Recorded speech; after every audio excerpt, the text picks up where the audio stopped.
Welcome to the War Room, a weekly roundtable discussion that takes place every Sunday at 5 p.m. Eastern Time. Tune in at 911warroom.com/Zoom. Hello, everybody. It's 5 o'clock on October 16th, 2022. Welcome to the 911 War Room. We'll start off with new news. Nope, not that. That is new, but Washington Examiner, the end of the post-9/11 era. This is just a really awful piece, in my opinion. They're declaring that the post-9/11 era is over because this gentleman died. I can't pronounce his name. Kardawi. He died at 96 in Qatar. And I actually looked up how many times they actually mentioned the word 9/11 in this article. 9 times. And the post 9/11 era is over. Osama bin Laden and Ayman al-Zawahiri, the two leaders of Al-Qaeda at the time of the 9/11 era terrorist attacks. Not that Osama bin Laden had anything to do with 9/11 attacks, just that they were the leaders of Al-Qaeda at the time of 9/11 attacks. And then Lawrence Wright wrote about something on the road to 9/11. And here we go. The 9/11 attacks rewired the U.S. in ways that the public is still grappling with more than 2 decades later. For the first time, Americans wondered if it was safe to fly, to go to work, to travel, to live. Like, it's just a beat in the fear drum. The 9/11 attacks were different in another respect, too. Decades to get used to the idea of communism and the Soviet Union as enemies. Blah, blah, blah, blah, blah. The terrorists of 9/11, by contrast, seemed to merge for 9/11, seemed to merge out of the blue. Yeah, they did. The inside job. 5 days after 9/11, he called on the Muslims to fight the American military if we can. If we cannot, we should fight the U.S. Muslims didn't have anything to do with 9/11. This is just a piece, it's a really shitty news article, in my opinion. And that's all I have to say on it. If anybody else has anything to add. Seems like a Christian nation was pitted against a Muslim. Yeah, that's what they wanted. There's a lot of hate for a religious group that had nothing behind it. This one is equally as odd. Irvington High School football team's 9/11 banners upset a woke educrat. And basically all that happened was these students on September 10th ran out with 2 flags, an American flag and the thin blue line flag. So there weren't 9/11 banners. I don't know why they consider either one of those a 9/11 banner. It's a flag, it's 2 flags. But simple gestures of the Irvington High School team to honor the fallen 9/11 first responders during a varsity game on September 10th thrust an Winchester suburb and Democrats into a politically correct frenzy. And there's nothing about a 9/11 banner. There's no 9/11 truth. There's no free fall. There's no nanothermite. There's nothing. It's just another lame article. What's the second flag called? It's for the thin blue line. It's basically the middle of the American flag is a blue line honoring police. Okay. So it's really doesn't, nothing there is 9/11 related, to be honest, in my opinion. Sorry, there were really not any news articles today. One more here. This one's a little bit, I'm going to offend my friends on the left. Maybe. I don't mean to, but a member of the 9/11 Commission explains what the January 6th committee should do next. And this Tim Romer, I didn't look to see. I guess he was on the 9/11 Commission. And they were talking about how the 9/11 Commission report flew off the bookshelves. People wanted to read it. And now when we do a January 6th report, we have to make it so it's digestible for the people. There it is. Tell the story plainly, Romer advised. They will have to write it in a report that the American people can digest and want to read. That will be the key. Like, what's his name? Philip Zelikow, writing the outline for the 9/11 Commission before it even happened. This is what offended me, and I hate to be, I don't want to be partisan here, but I don't, I'm just gonna say, in the weeks after supporters of the then President Donald Trump stormed the U.S. Capitol on January 6th in an attempt to stop the certification of the 2010 election. Congress came close to appointing us. I'm sorry, we didn't storm. Nobody stormed. They opened the doors. The magnetic locks were left open.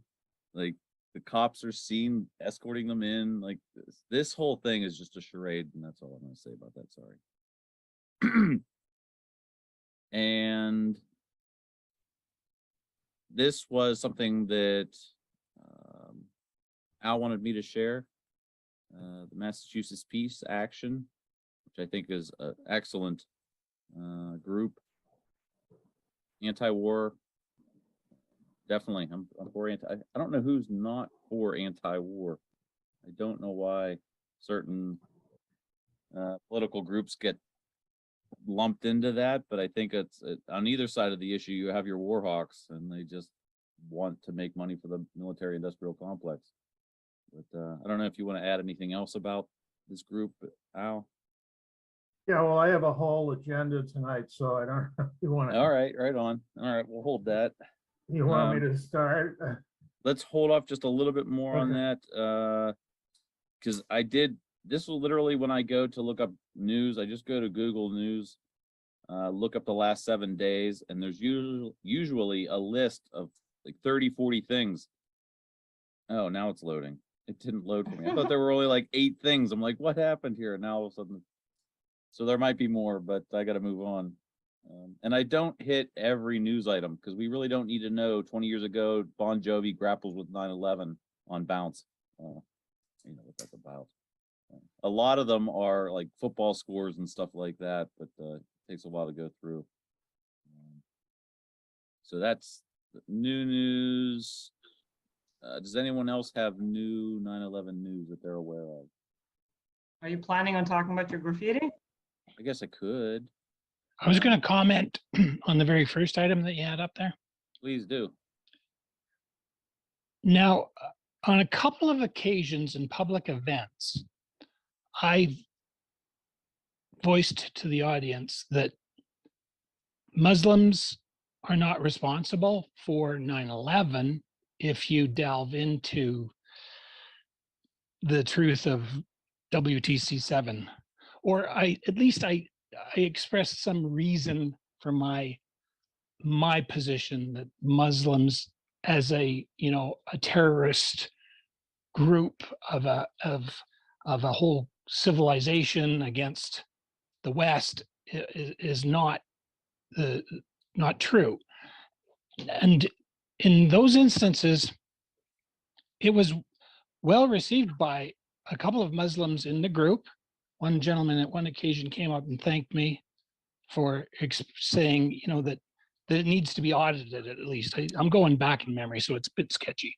But it'd be curious. I suppose an entire body of research and a thesis could be generated to go into investigating, well, what does the Muslim world say among themselves with respect to the 9/11? They seem to be very quiet about it. I would have thought they would be all about, well, because we need to get to the truth, because they are very scientific minded people. So anyway, just sharing those thoughts. I can maybe give a little bit of insight into that, because having coordinated the translation team for AE for many years and having covered the material in over 30 languages, for some reason, Arabic and Urdu and those languages from that region, Farsi also, we had no volunteers for, and I had the same reaction. Why are we not attracting the very people who have a stake in this, because they were accused of being involved with this when we know that they weren't? And you would think that they'd want to speak up, right?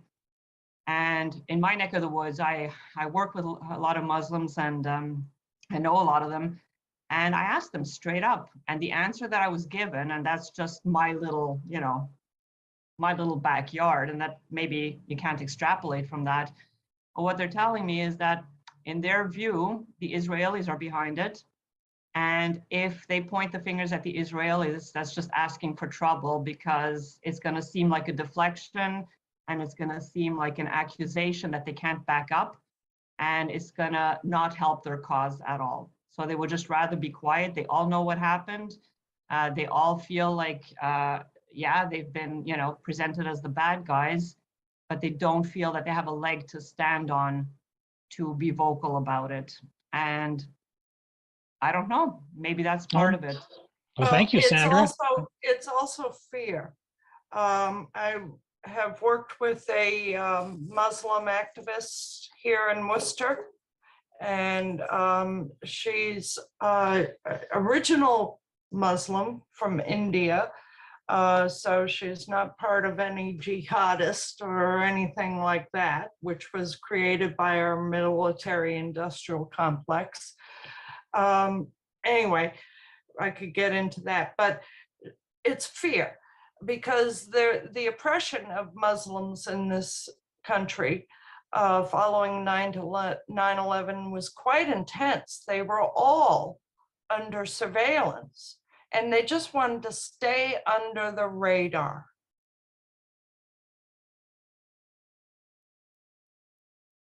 Thank you for that. I did want to share a couple things here. Bob McIlvaine did a 2 minutes long. Bob McIlvaine spoke out. Victim's father, Bobby McIlvaine, explains how Muslims had nothing to do with 9/11. That was interesting. I'm going to publish that in the chat if you guys get a chance to check it out. It's only 2 minutes long. And something interesting I found out. Noor bin Laden, which is odd because I've been following her on Twitter, but I guess she blocked me because I kept asking, why aren't you standing up saying your uncle, it's his niece. That's her on the right. Why she isn't standing up saying he had nothing to do with 9/11, but I guess she blocked me now.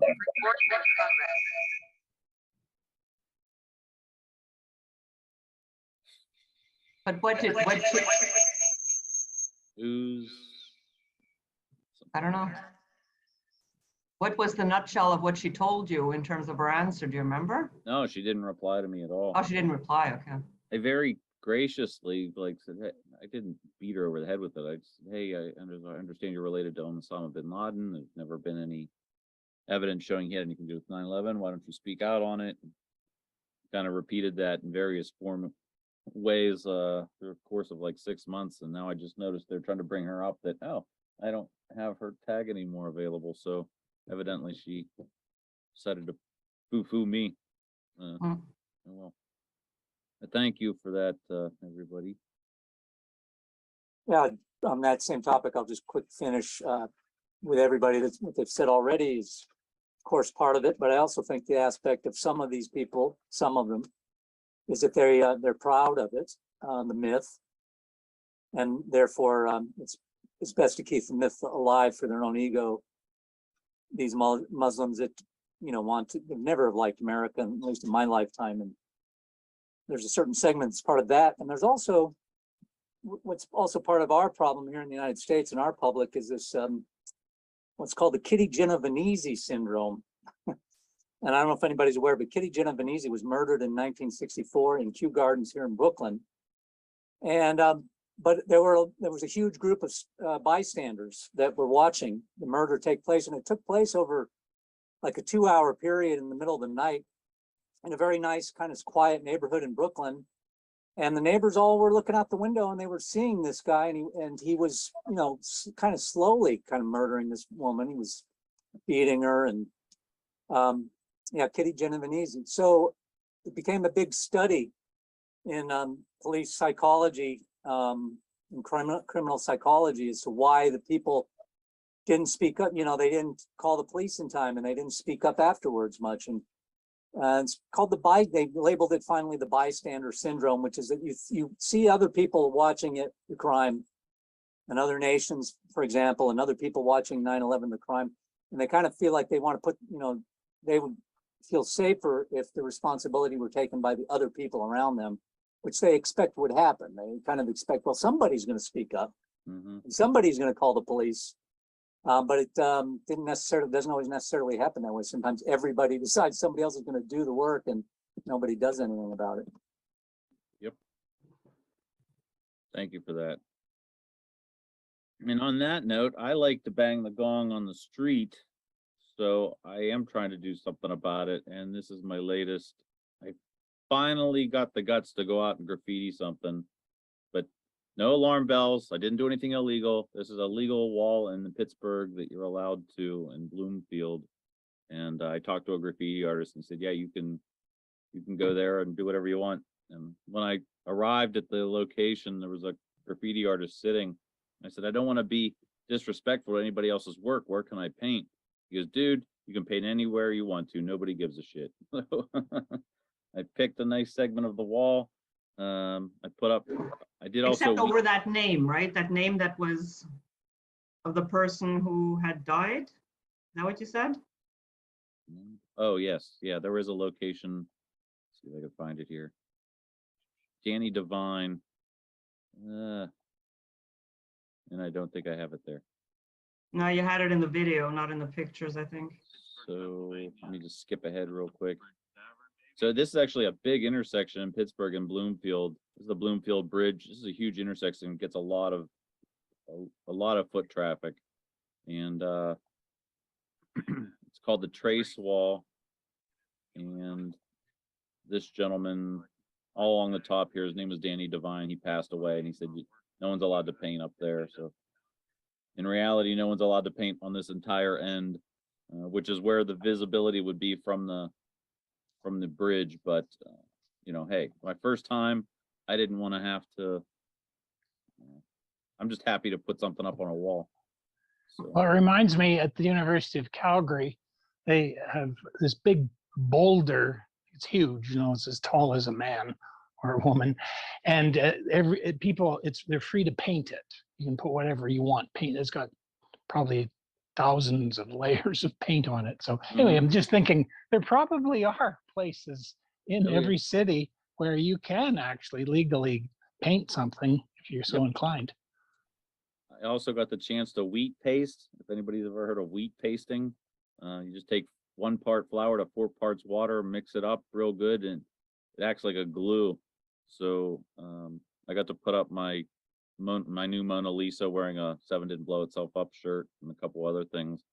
And I put up on telephone poles. Whoops, wrong way. That's another great piece I'd love to put up somewhere. Ah, and now I'm all messed up. I wanted to show you. 1 second.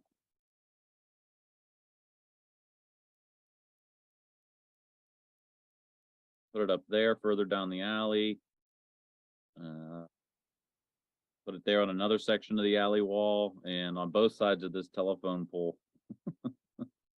Just something that catches people's eye and gets them to think for a second. That's all I'm after. So it's really, this is 8.5 by 11. This is 11 by 17. You guys have access to a printer, some wheat, or some flour and some water and a roller. You really just squirt it on there and roll it. Roll it first, roll it on the back of this, slap it up there quick because it gets all mushy, and roller over top of it, and that thing will stay there for months. If you're into street activism, and I'm trying to buy some time. Does anybody have any? Where do we go from here? Because I need 1 minute before the alarm's gonna go off. I'm trying to make my post. And Sandra, if you could buy me like 45 seconds with anything. No pressure at all. That was great stuff, Gene. I love it. Thank Yeah, you. yeah. There was another, also, there's a lot of traffic in Pittsburgh right now. And 1 second. Could there be a gallery like on, you must have an Instagram or something like that, and if people could I share do. their street art, their legal, let's call for legal street art. Yeah, I will try that actually. This is the last thing. It is 5:20, but a lot of traffic goes out of Pittsburgh as my motorcycle. I stopped on the last little reflector thing. I put this. So during the weekday, it's like stop traffic here. there's gonna be thousands of drivers getting to see this just to put something in their mind. Anyway, let me take a moment. I can't find my screen, so just hang with me. Lord, we come to you right now. I thank you so much for this opportunity, all these like minds that just want justice for 9/11 truth.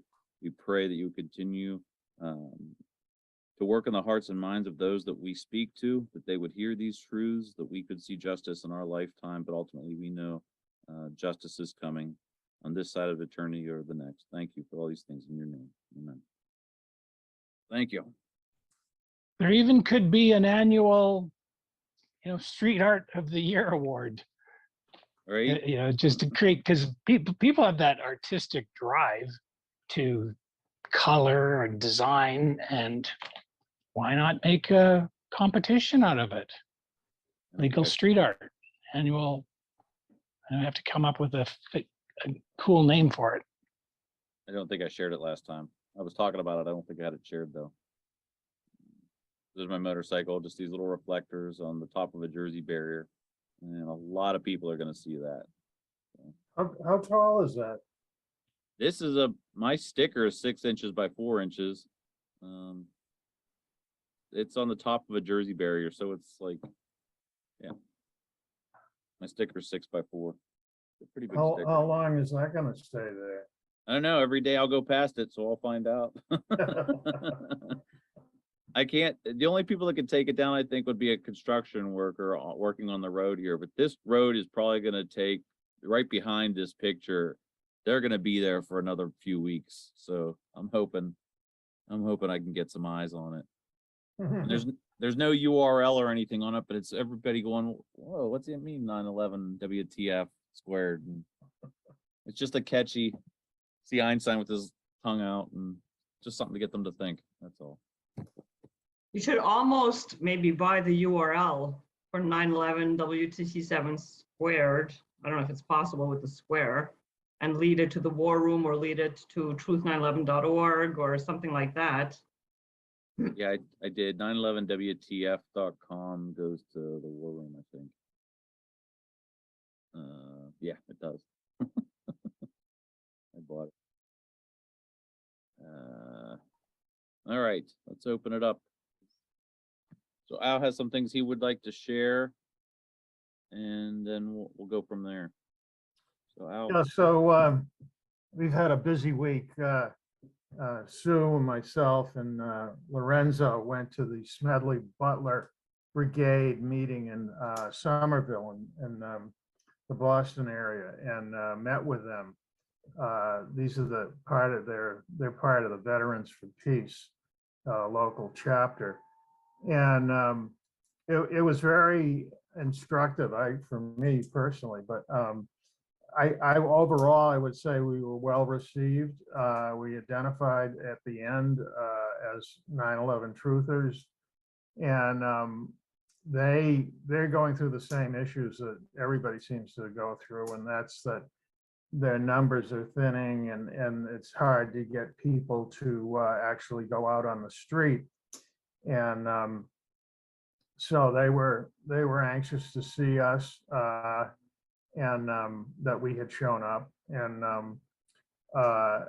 so I'm not sure if the idea of there being a veterans group and embracing 9/11 truthers is sort of they're veterans are on a pedestal, where everybody is pro-veteran, and these guys are, when they come onto a demonstration, they're sort of untouchable in terms of, who's going to hate a bunch of veterans that are in favor of peace. And so, I didn't want to push them and say, look, can we be on your website or whatever way. I think a little standoffish is the way to go. But we weren't rejected by them. Their previous director, Pat Scanlon, was really not in favor of having anything to do with us. But these people seemed to be, accepting of who we were. So that was an interesting meeting. We had a dinner at a local restaurant there. And I met a woman, Bonnie, who she actually works with the MAPPA. I think you put their site up on the screen. Yes. And their mass, help me out with this, so their abbreviation is, they're a true peace group. And they do a lot of street action. And yeah, there you go, right there. And they do sponsor talks. I mean, they're very active. And so this coming Saturday, there is a demonstration at the Park Street Station in downtown Boston. And it's an anti-war demonstration based on what's going on with this drumbeat to go get involved in spending all this money on Ukraine and all the language that's being used about nuclear war. So there's a list. That's actually the UNAC. Well, that's Event. there, yeah, but I think MAPPA will be there too. Right, MAPPA is supporting UNAC in the Park Street event. Right, yeah, that's UNAC is according to Richard Kreshnick, I mean, they weren't fond of us, but we're intending to go down there with our 20-foot banners, and one is saying 9/11 Truth for Peace, and then the other one is 9/11 Truth Ends Wars of Occupation, and then handing out our literature. So, basically we're against war the same way they are. Again, as I say, UNIC was not really enthralled with our. Well, UNAC, But we're getting into some strange bedfellows here, because UNAC is a George Soros supported group. Okay, I didn't know that. What is Yeah. the acronym you're saying there? UNAC, what does it stand for? The United National Anti-War Coalition, Yeah, and Okay. they're basically a very left of left organization, a socialist, and there you go. Yeah, yeah, there you got it right there. Yeah, so there it is. But there's a list, and it's not just Boston, but it's all over the country that they're sponsoring these activities. And basically, this is a big weekend for the anti-war rallies that are going to be out there. So anyway, it's prompted our group to go down there and participate, and reaching out to the left, basically, and anybody else on this call that's interested. If you go onto that site, you can see where they're having all of their demonstrations and in which cities in the country. It's But really confusing how this is a George Soros funded group, because I would think George Soros would be for war. right, and you'd think, well, it's not confirmed, but it's been Okay. rumored. Okay. Mhm, I don't know anything about them really. I mhm. mean, I basically have been looking for an opportunity to be in an anti-war demonstration, and it's a good reason to put our signs up. So, And I did have a bit of an inkling that it was George Soros supported, because before I got involved in discovering what the deep state was about, I was involved in Simply Anti-War, and it was before I got involved in 9/11 Truth. That was a slow awakening for me. you know, so I was involved in the anti-Iraq wars. And I actually went to a workshop sponsored by UNAC on civil disobedience in terms of war, and found out that that workshop that was sponsored by UNAC was designed by George Soros. And he's sort of the equivalent of the Koch brothers on the right. Right. So I think a lot of you have some really honest people, great people like Richard Krushnick, who are involved in this, and Bonnie, who are involved in this, really don't understand how they might be being tooled in their altruism. And that's a tough thing to let them know about, because they're doing good work, being anti-war, but we do need to tread a bit lightly on how involved we get. I don't think a demonstration is gonna Right. pigeonhole us at all, so. Exactly. I don't- And it would be a foot in the door, because before we ask them to support us, we have to show that we support them. Right, and that's what we're gonna do. I mean, that's the intent anyway, If for the pure intent of anti-war. right. Yeah, we did that here in New York with UNAC in 2018. And it worked out actually pretty well. This, of course, was when their focus was on ending the Afghanistan war. And so obviously you'd want to end it where it started with 9/11. So they were very sympathetic to us, the older people, the people that were, you know, my age, our age.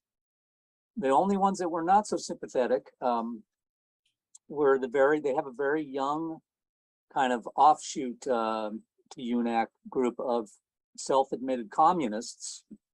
And those were the ones that were very, you know, not wanting to change the myth narrative. They were very much into, you know, Muslims did it, and we, you know, it's because the Americans are capitalists. And, you know, that group, they really did not accept the 9/11 people.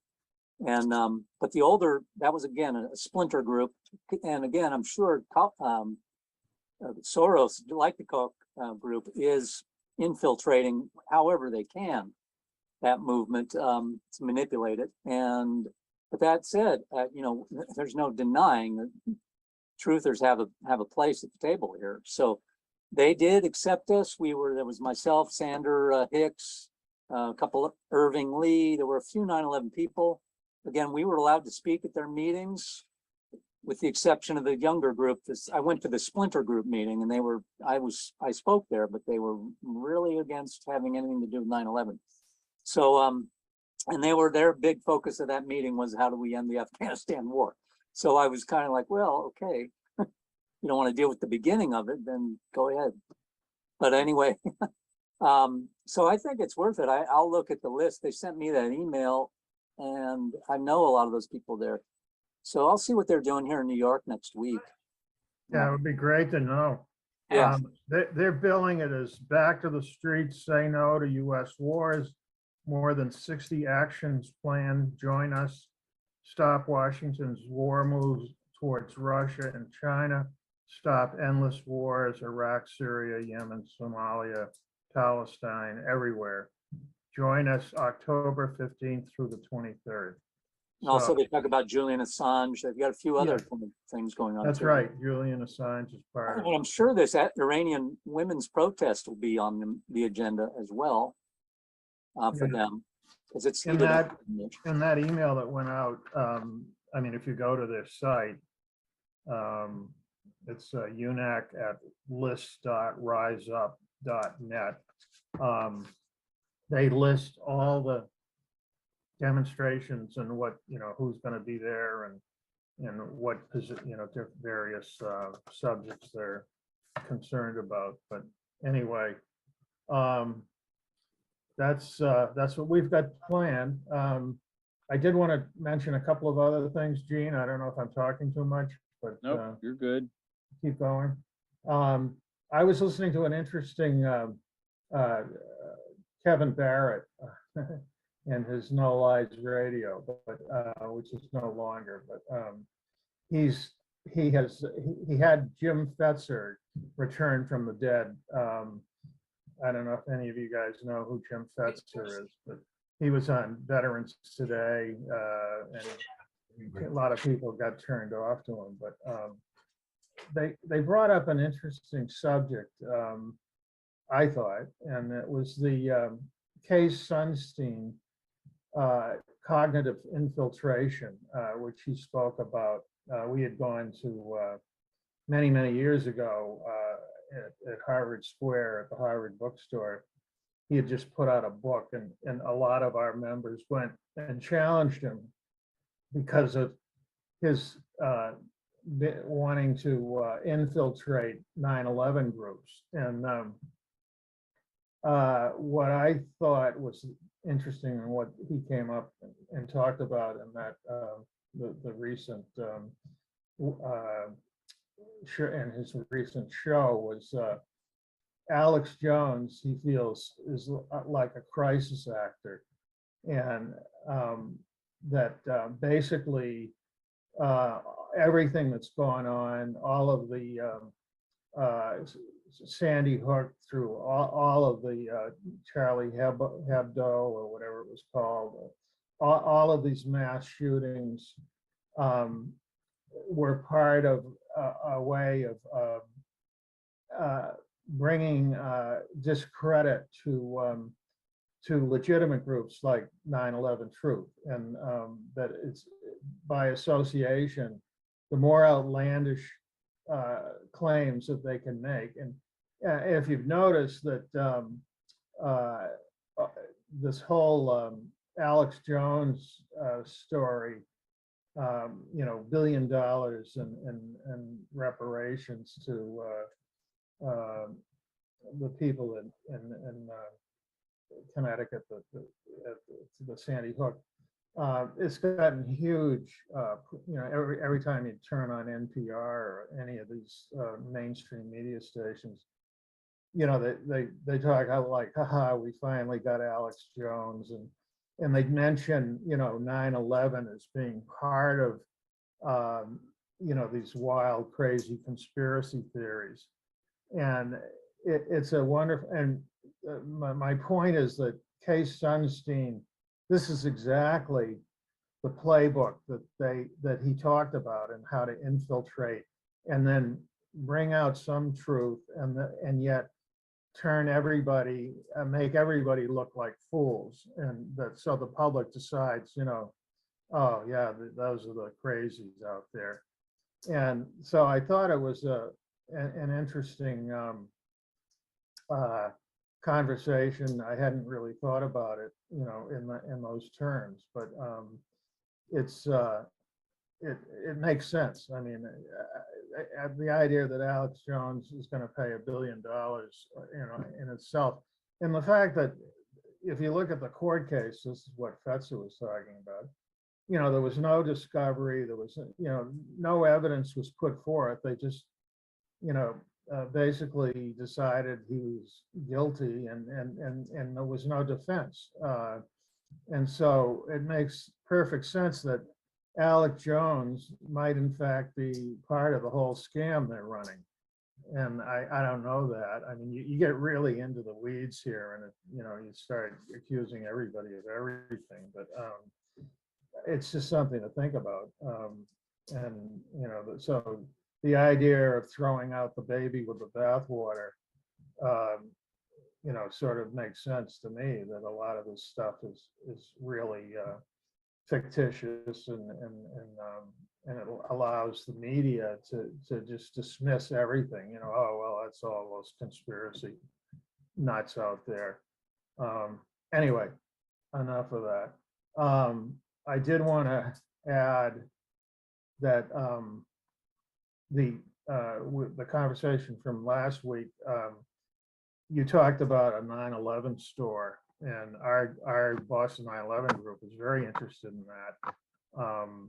Either wanting to combine our efforts with the War Room or actually having somebody show us how to, get material and a store going, to make some money.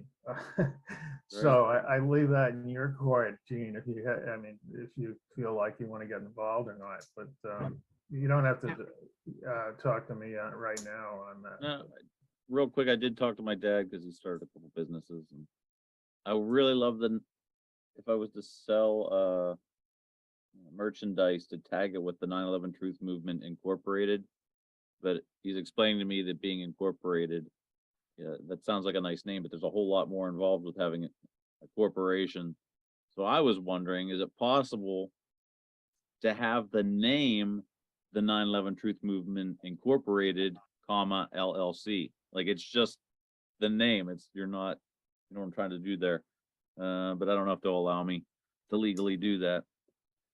But If you go to the War Room or Boston 9/11 Truth, if you look at architects and engineers, they have a store where you can get all this stuff. Al, Yeah, it's very, very different. You're talking about two very different things. What Gene has up right now, he can put up the material, he can put up the images, people can download stuff, they can.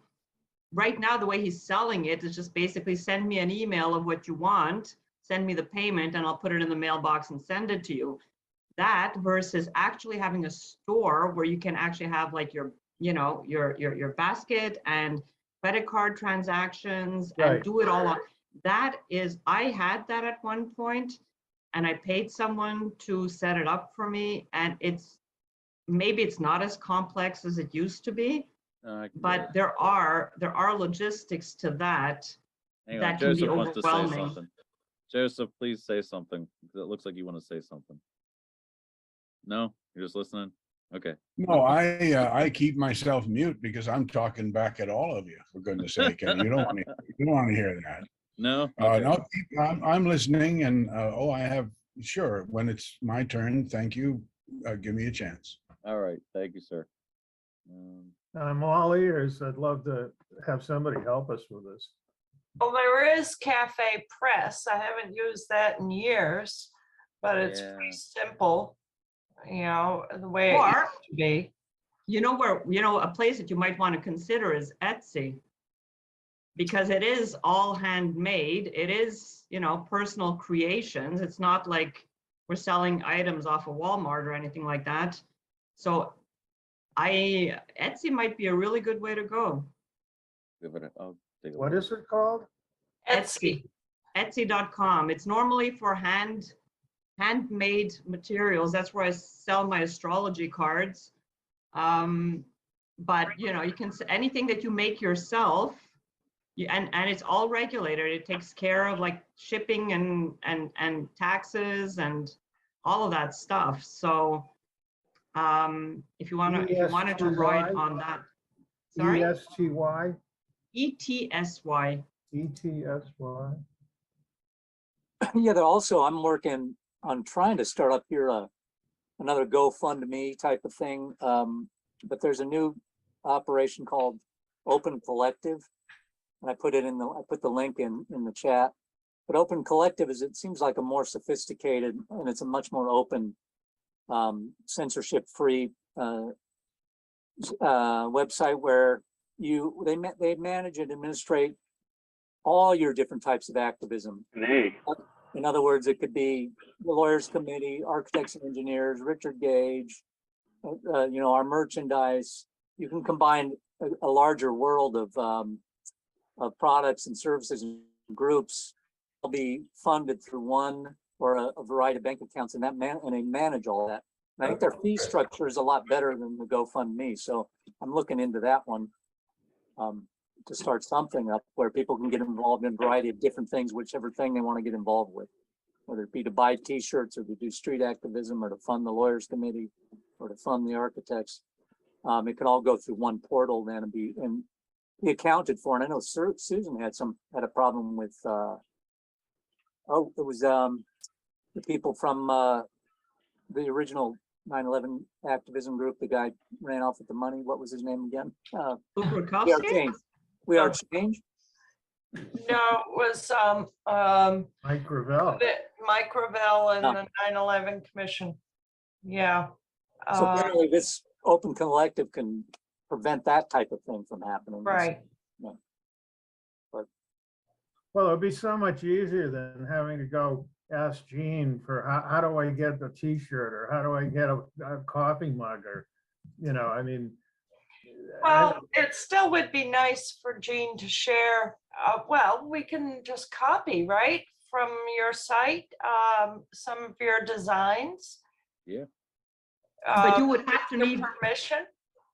Nope. but you would have to have the stock yourselves. That's the thing. Right. You would That's have right. to either print your own T-shirts or whatever material you want to sell, the stickers, whatnot.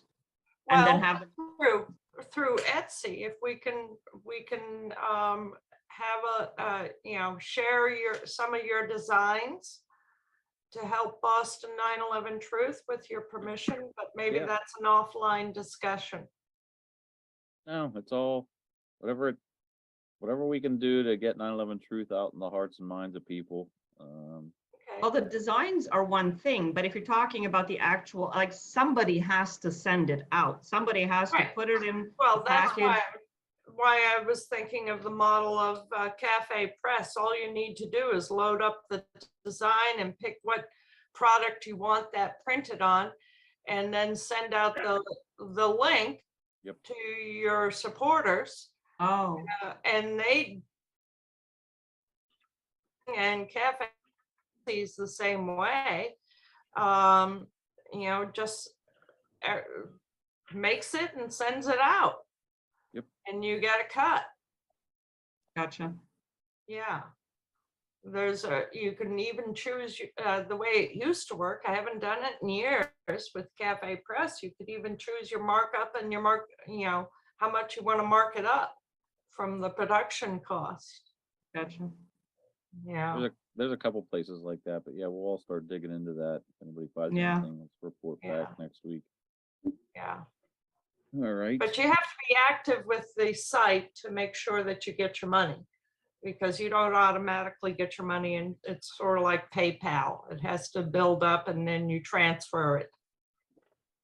So there has to be some input on your part to get your money. And then who does the money go to? Whatever bank account you put it in. But again, I haven't done this in years, so I don't know if there's censorship going on now. Right. But this account would be, you're talking specifically now for Boston, or you're talking about a more general, accessible for to everyone? The bank account would be the Boston Okay, 9/11 Truth bank account. okay. And anyone who wants to support that, we could put it out far and wide. Here's another one. The one show that I listen to, And We Know, he uses this write2print.com, and they basically do the same thing. They put your stuff on everything, and Yeah, you just load up the design, pick your products Yep. to have the design printed on. Yep. And pick your markup and Christmas you're is- good to go. Yeah, so we'll all start digging into that. Maybe that's the way to go. Yeah. Yeah, that would be great. Would you like to hear some negatives? Sure. Yes, please. we love negatives. Dun, dun, dun. Cautionary notes. There's a law about ordering things by mail. And when you hear somebody say, and we'll give you a 30-day money-back guarantee because we believe so much in our product. No, they have to give you 30 days to get your money back because it's a kind of law when you haven't had a chance to actually buy the item at the time. So PayPal holds your money, other websites hold your money. You have to get to them. No, it has to build up. That's part of what that delay is about. Mhm. Are you going to have your t-shirts printed? Oh, yes, they're going to be wonderful. We're going to make money. Why? Because we're going to sell them to who? To people who are already interested in 9/11. How much you going to charge them? Well, whatever it costs us to make. You're going to make it with American t-shirts? Yeah. You're going to be such a high price. The other t-shirts at Walmart are going to look at the same people for $9. You get a t-shirt at Walmart with a big sign on it, whatever the hell it is, and you're selling yours at 30. But not 9/11 shirts. Walmart isn't selling. Walmart, if Walmart sold a 9/11 shirt made in America, it would retail at Walmart at $20 Yeah. when the other shirts are $9. You'll have to retail it because of the postage, because of the fact that you can't order the shirt in the volume Walmart orders a shirt, 10,000 shirts. They're going to get them at a different price than you are. And No, when you I- buy an sorry. American-made shirt, they All I'm price you saying out is of that Walmart is not the competition because they're not selling 9/11 shirts. No, absolutely. Walmart is where your 9/11 person saw the $9 shirt. No, they don't sell the 9/11 shirts there. Your customer shops there. Think. Okay. I'm not saying that. Your customer shops and sees a $9. This is why I can't sell my bronzes on eBay. You can buy a life-size horse for $5,000 from Mexico. It's a crappy bronze casting. Yeah. But I'm dead in the water when I try to do a portrait sculpt at $25,000. So I'm talking about you're not living in the juries like I have to do in a court. I have to figure what this woman does when she's not a juror, and how does she appeal, and what is her value, and what does she know to compare to the words we're speaking. And I'm just pointing out to you that if you're going to make a t-shirt, if you think you're going to make money from the people you're already milking, you're just doing what you've been doing, and you're going to keep getting what you got, which is failure. Well, So I have to, the addendum to that is there's no money up front. So what have I lost by trying? I just want to provide No, you're doing another round of what's been done, and you're going to do it again. You're going to go out on the streets and go out with the band. I'm just too lazy. I gotcha. I just want to make products like this. This shirt was like a nostalgic back in the early days of 9/11 Truth, and nobody knew to get them anymore. And people were like, "Hey, I want to get that shirt. Where can I get it?" And we just provide a place for them to be able to get it. And we're not looking to Yes, become and millionaires off of this, but No, it's not going to raise any money for the Yeah. group. It's going Yeah. to generate enough to make it worthwhile to just sell hats Yep. or sell shirts or raise sell awareness. whatever. Yep. And that's why I'm pointing out, if you keep doing it, you're not getting up the ladder. You're just barely coasting at tree level, but you're airborne. And I appreciate the effort. I'm not putting that down. I'm saying if what you're looking for is big money, Oh yeah, that's not the way. I think I know where it is, and it's not here. See? Yeah, And I've understood. been, yeah. We're not going to get rich Where off is of it? this, but Where's the big money? The big money is in promoting an item that has more national appeal, that doesn't reflect 9/11 at all, so that it appeals more broadly to a group of individuals who, in buying the product, find out in it your information packed with it, and you get your 9/11 information to people who wouldn't have come to you because they came to an item that has more broad American appeal than the rejections that you get when you do an I'm a 9/11, thank you, next.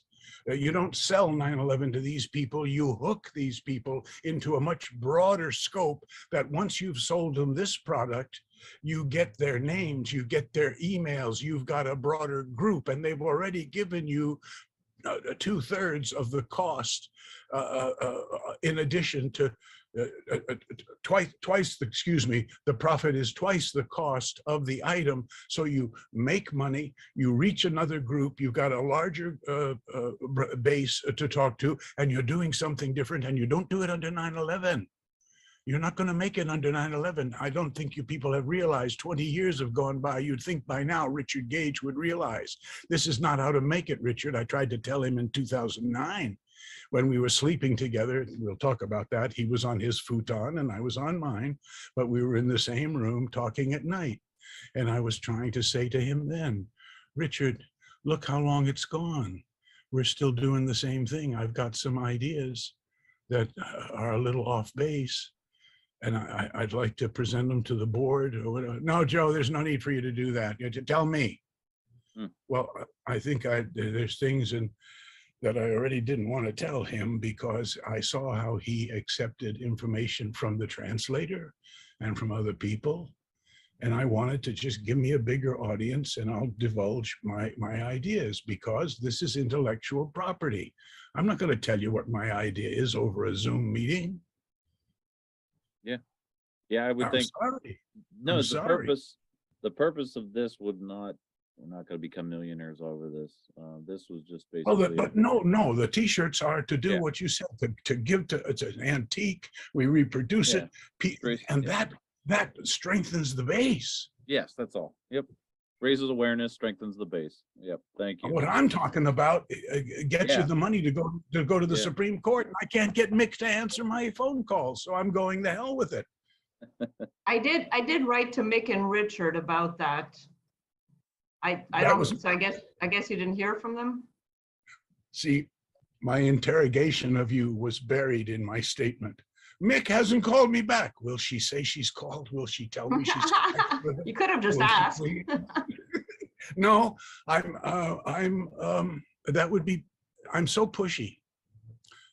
If there's ever a pre-thinking that I can do of giving the other person a chance to fill in the blank, I actually pre-digest my statements, probably to an OCD level if I were under some kind of diagnosis, but I'm thinking about thinking all the time.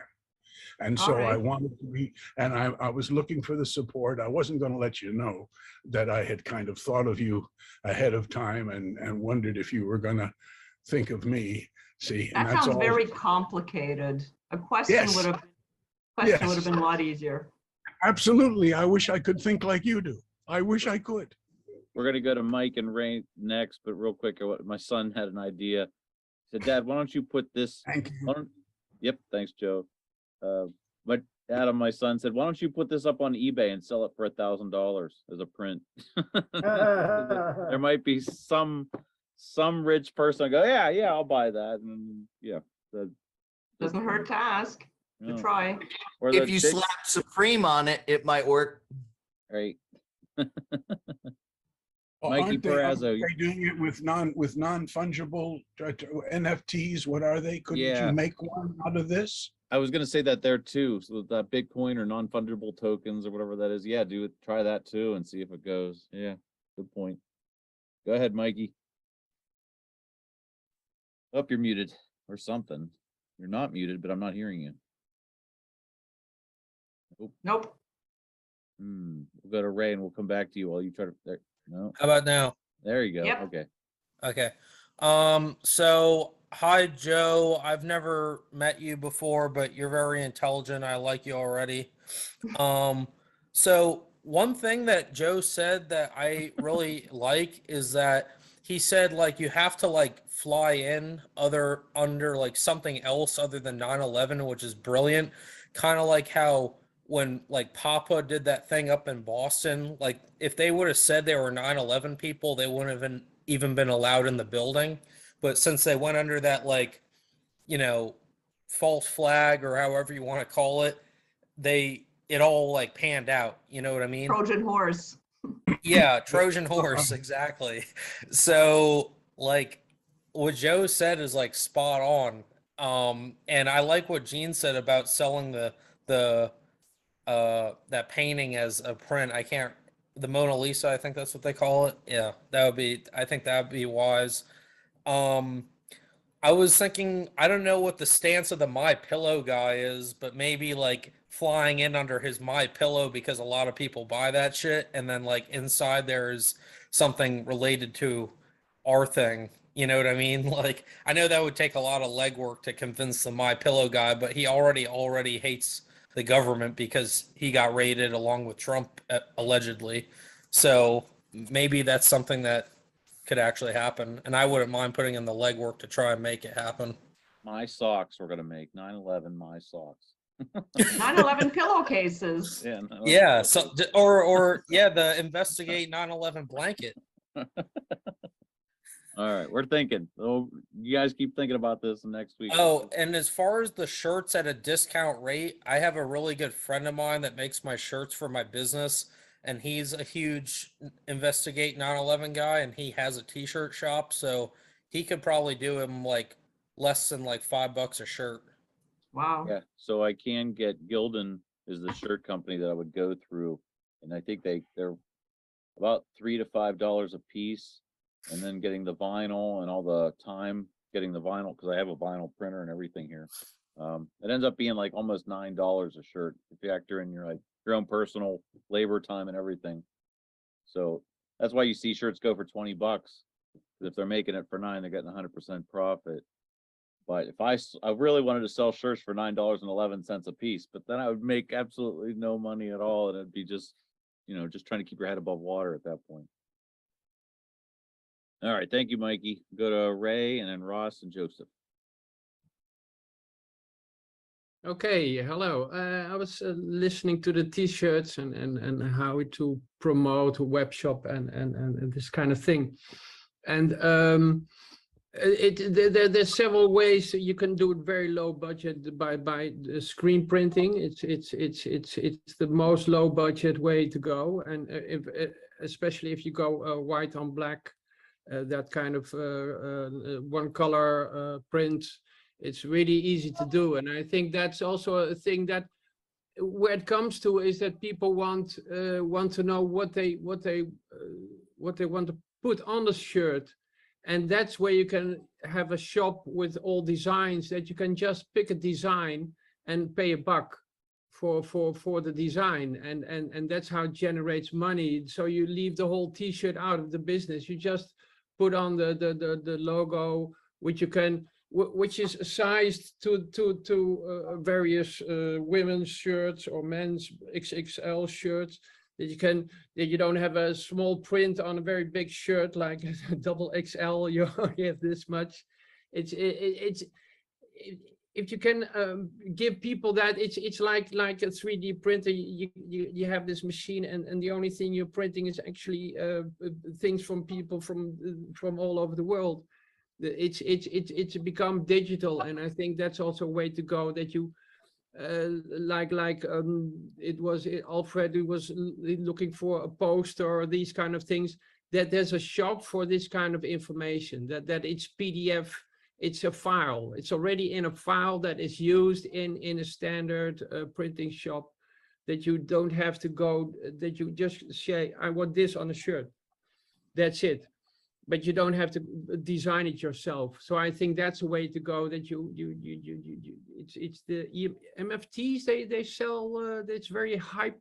You don't sell the painting anymore, but you sell something which is digital, and that sells in the art world. It's become a very digitalized world, and I think that if you go very old school, it's very neat to do with a silk screen. You can do it on the street. You can do it everywhere, and that also gains a lot of attention. So that was my thought about t-shirts, and I have something else. I want to talk about glass and 9/11. Okay. And I posted a few screenshots. I was looking at 9/11. I came across a photo from the lobby. I think it's the North Tower, but I'm not very sure. But it's a lobby of WTC, and next to it is a broken. No, that's the first one. I'll go back. I put them in order. It's the first one I posted. Get in there. No. Right. Oh my gosh, you posted so many, Ray. Holy heck.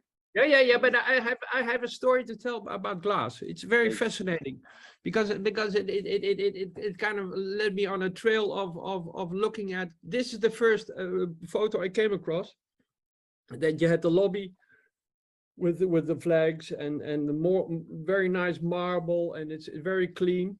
And then you have this photo was next to it. It's the broken out glass from the lobby from the North Tower. And I was thinking that's real good picture, but is there even more to get in quality size? So I started looking if I could find the images of the Pfeiffer, the chief, battalion chief Pfeiffer, going into the lobby, and there was the if you back up there's a I came across the video, which was very high quality, of National Geographic. And you see him coming in. It's very fascinating. You have to look at this. Just look it up on Google it in.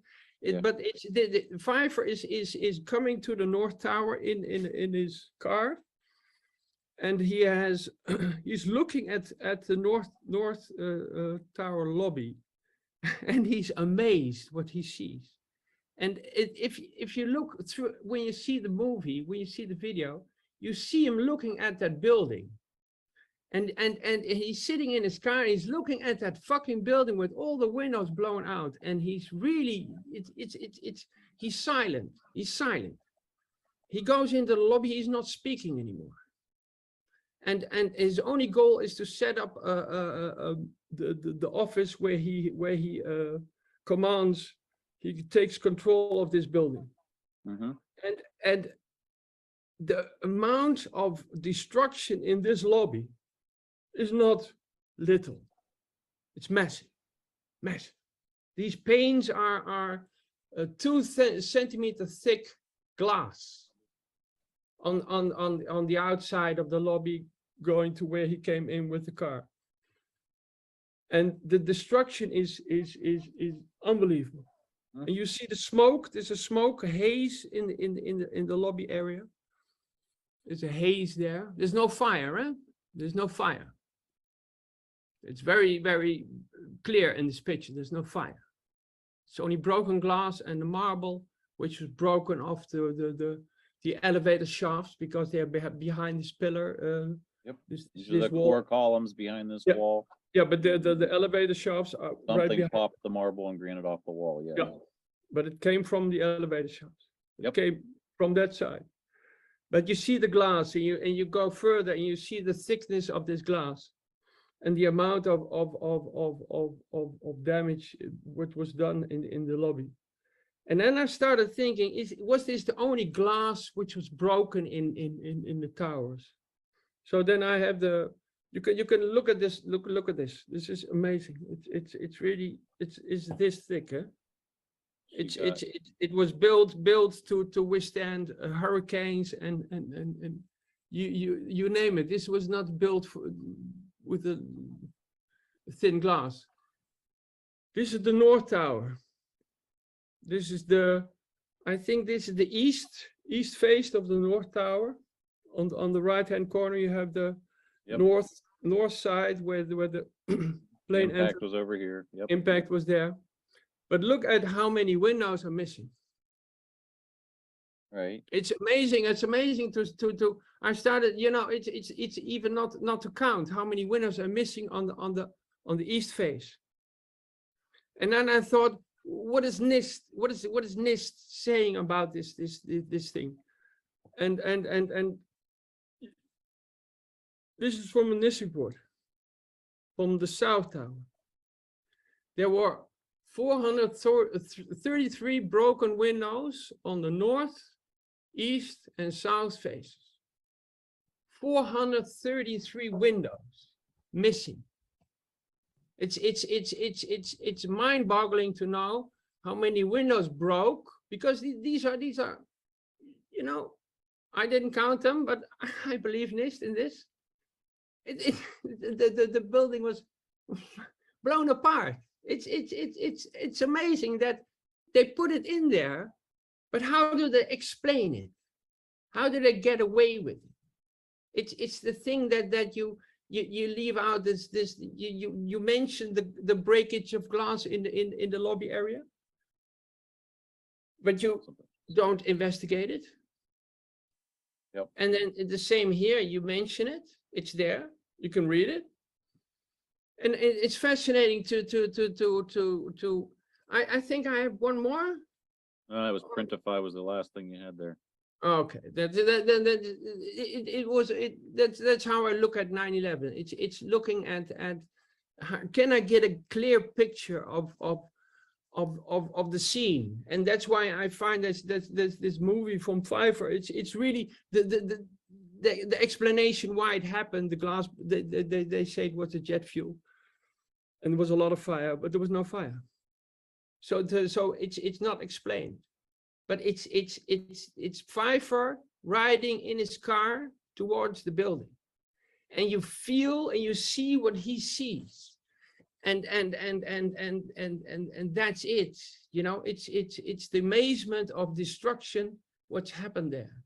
Yep. That you feel if you look at the video, and that's what I always say. Look at 9/11. Look at it. It's you know, you this guy is saying so much more. All right, I gotta move on. Thank you. Yeah. There was definitely an expansion of gases rapidly. Yes. That happened in that building. We can all agree on that. That's it. Thank you. Yeah. Ross? All right, yeah, I'm gonna share my screen in a second here. I wanted to let Joseph know, since he wasn't on the calls earlier in the year, that yeah, I've been following that approach about not having my product have anything to do with the event of 9/11. And that the products I'm working on are professional quality sculptures of the Twin Towers themselves, and any kind of memorabilia or architectural product that can be gained from remembering the towers for what they were before 9/11. So there's a bit, I've had mixed results with that. There's a lot of traction in Facebook with groups that are devoted to remembering the towers, and they don't let any truthers on that page. They still haven't found out about me yet. I'm still allowed there. They do, however, break their own rules. They allow a lot of people to post things about the day of 9/11, about memorials and the day of 9/11 and the lives that were lost. And I don't think they should allow that. It's really, again, they describe that page. It's just about the towers. They kick us truthers off, but they let anybody who wants to put anything about a firefighter on there. I want to go down more the road of focusing on the towers pre 9/11, the architectural wonders that they were. I've had mixed results. I got here share my screen now. One of the sculptures I've done that has gotten over 300 likes on Facebook, but nobody wanted to buy them. Nobody offered, hey, I want to buy those. But these are light sculptures I made that right after 9/11, I was doing a project making a light wall out of plexiglass. So I had them cut with the computer, floor plates.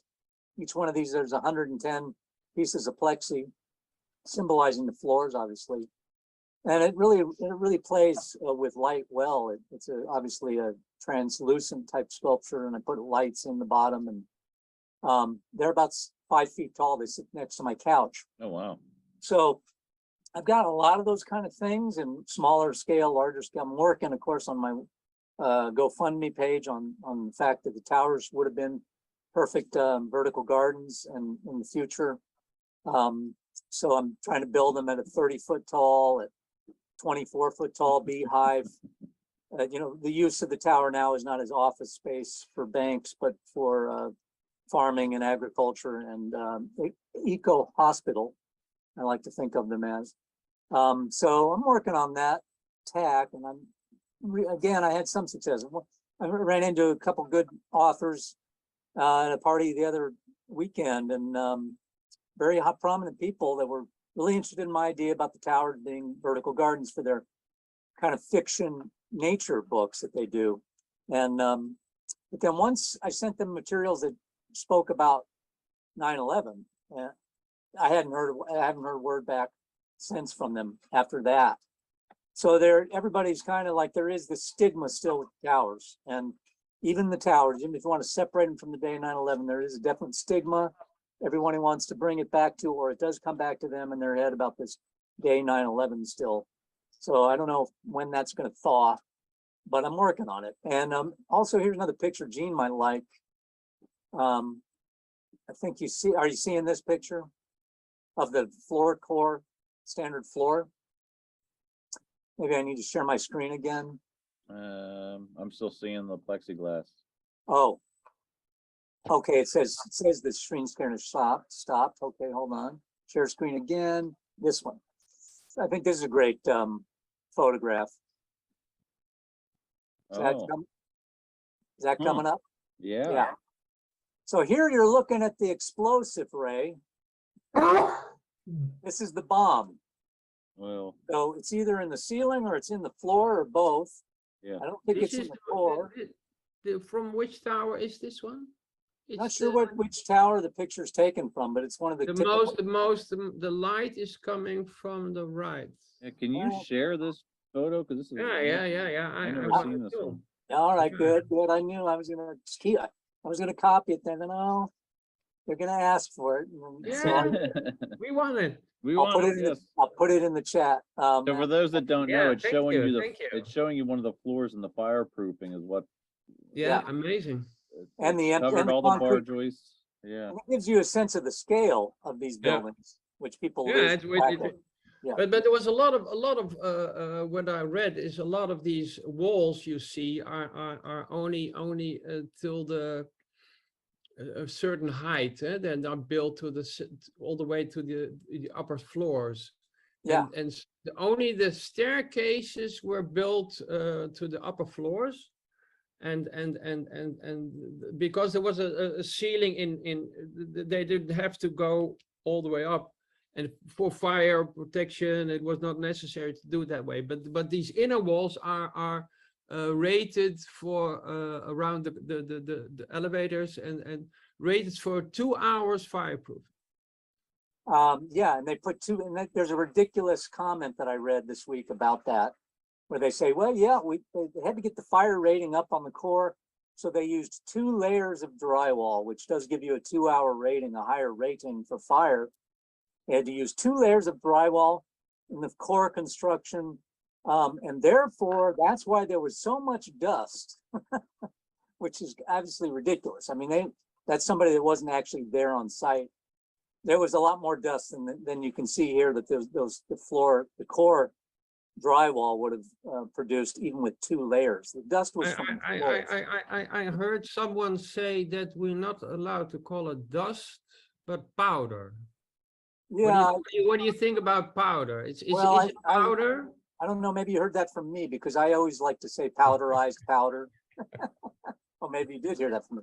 No, but Yeah. someone, I think it was Joseph in a video. That's why I mentioned it. Yeah, it was There's very a video. good. There's a video I posted in the 9/11 War Room on Facebook, and Joseph mentions he said dust is what you find in a building, and powder is actually what you see.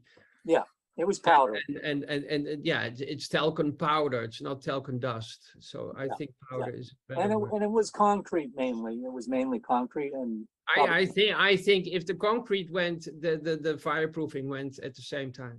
It was blasted. Something was really massive and created amounts of dust, and that thing which was so massive was never the massive, how do you call it, the greatness of that event, the greatness in its power. The power was never investigated. The power. Yeah. It's the power of destruction. You have to have a certain energy level. There's a lot of basic math on the destruction. That's whenever you try to do that, it becomes like, wow, that's a lot of. Yeah, but you say you're looking at the bomb, and I think is this the bomb or was this bombed? I'm saying it's either in the ceiling construction or the slab or both. Something blew up this concrete and created dust. Something blew up this the fireproofing, because that was also gone. It's never investigated how much cubic meters of fireproofing was gone. It was estimated. Yeah, Yeah, we're rolling only back into estimate. stuff we've already talked about like 50 Yeah, yeah, times. but it's so- interesting. But the you. photo, can you post it in the chat? I will please? definitely not forget. Thank And, you. but one last Yes. thing I'll bring up today is, and, you know, again, I like to bring the analogy with the Holocaust with 9/11, the seriousness of the crime and the magnitude. And in that regard, after the World War II, and when they were going into the Nuremberg trial, they didn't have a term even for the crime at that point. They didn't even know how to characterize the crime of the genocide of the slaughter of the people in the camps. They didn't have a term for it to go into court with. So one of the lead attorneys, I can't remember his name right now, but he came up with, for the prosecution, came up with the term genocide. So the term genocide was invented because of World War II, because there was no, to that point in time in history, they hadn't had a trial that had a word that encompassed the seriousness of the crime. So they invented the word specifically for World War II Holocaust, which was called genocide. So I think we need, Nick and the lawyers, we're going to need the same type of argument, the same type of terminology if they ever go into the court with, what is this crime? What are you trying to say this crime was? It's really hard to, you can't even get your head around it. The deceit, the scale of the crime, the power of the crime. So I was thinking, beating back and forth around a few ideas about words for that. And my favorite one that I came up with was terroricide. Not genocide, but terroricide. And terroricide, of course, is the Latin root for the planet. So really, the 9/11 crime was, I feel, is a planetary in scale in terms of humanity and planetary, and also from the state of the environment. I think there's been these wars and this type of behavior where you're blowing up your best buildings and financing wars throughout the world is a major destruction to the planet, the ecosystem as well. So I came up with this. The war is a consequence of 9/11. I mean, it's what they use to justify the wars. The crime itself is not a terroricide, because a terroricide is a destruction of an earthly property or of like a destruction of some part of the earth, right? That's destructive. I'm saying it can be extrapolated to that. However, Yeah, I know. I'm also saying to anybody else here, let's maybe come up with a word. I mean, it doesn't have to be my word. It can be you guys. Right. We can No, come but up. that could be interesting. Yeah, need to come up with a way to describe it from Mick in court. What this crime? Yeah. How do you encompass that? You know. And Ross, if they came up with the word genocide specifically for the Nuremberg trials, did the word Holocaust already exist, or was that? Did they come up with that at the time, or did it mean to describe something else originally? Like, what was the origin of that word? That's a good question, and I've often get mixed up between the two words, and but I know that genocide. I would think that Holocaust would have been invented for that, not genocide. Yeah, Holocaust is biblical. Yeah, Find the word in the Bible. Really? Yeah.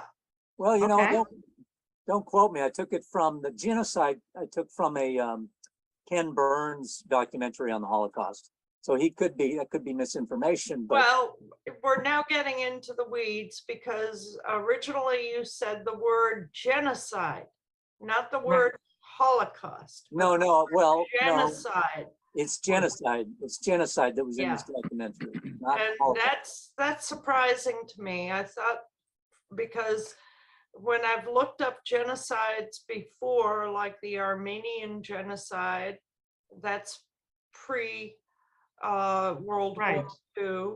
Yeah, but did they apply that label? Did they assign this new word to old events? That's what I'm saying. They're saying that it was invented by this lawyer, the lead prosecutor in the Nuremberg trials, invented the word genocide. He came up with it. They tasked him with coming up with a new word that hadn't existed yet, and that's the word he came up with. So imagine that's true. If it's true, that came from a Ken Burns thing, where I saw it anyway, that they would have backward applied that label to other events in history.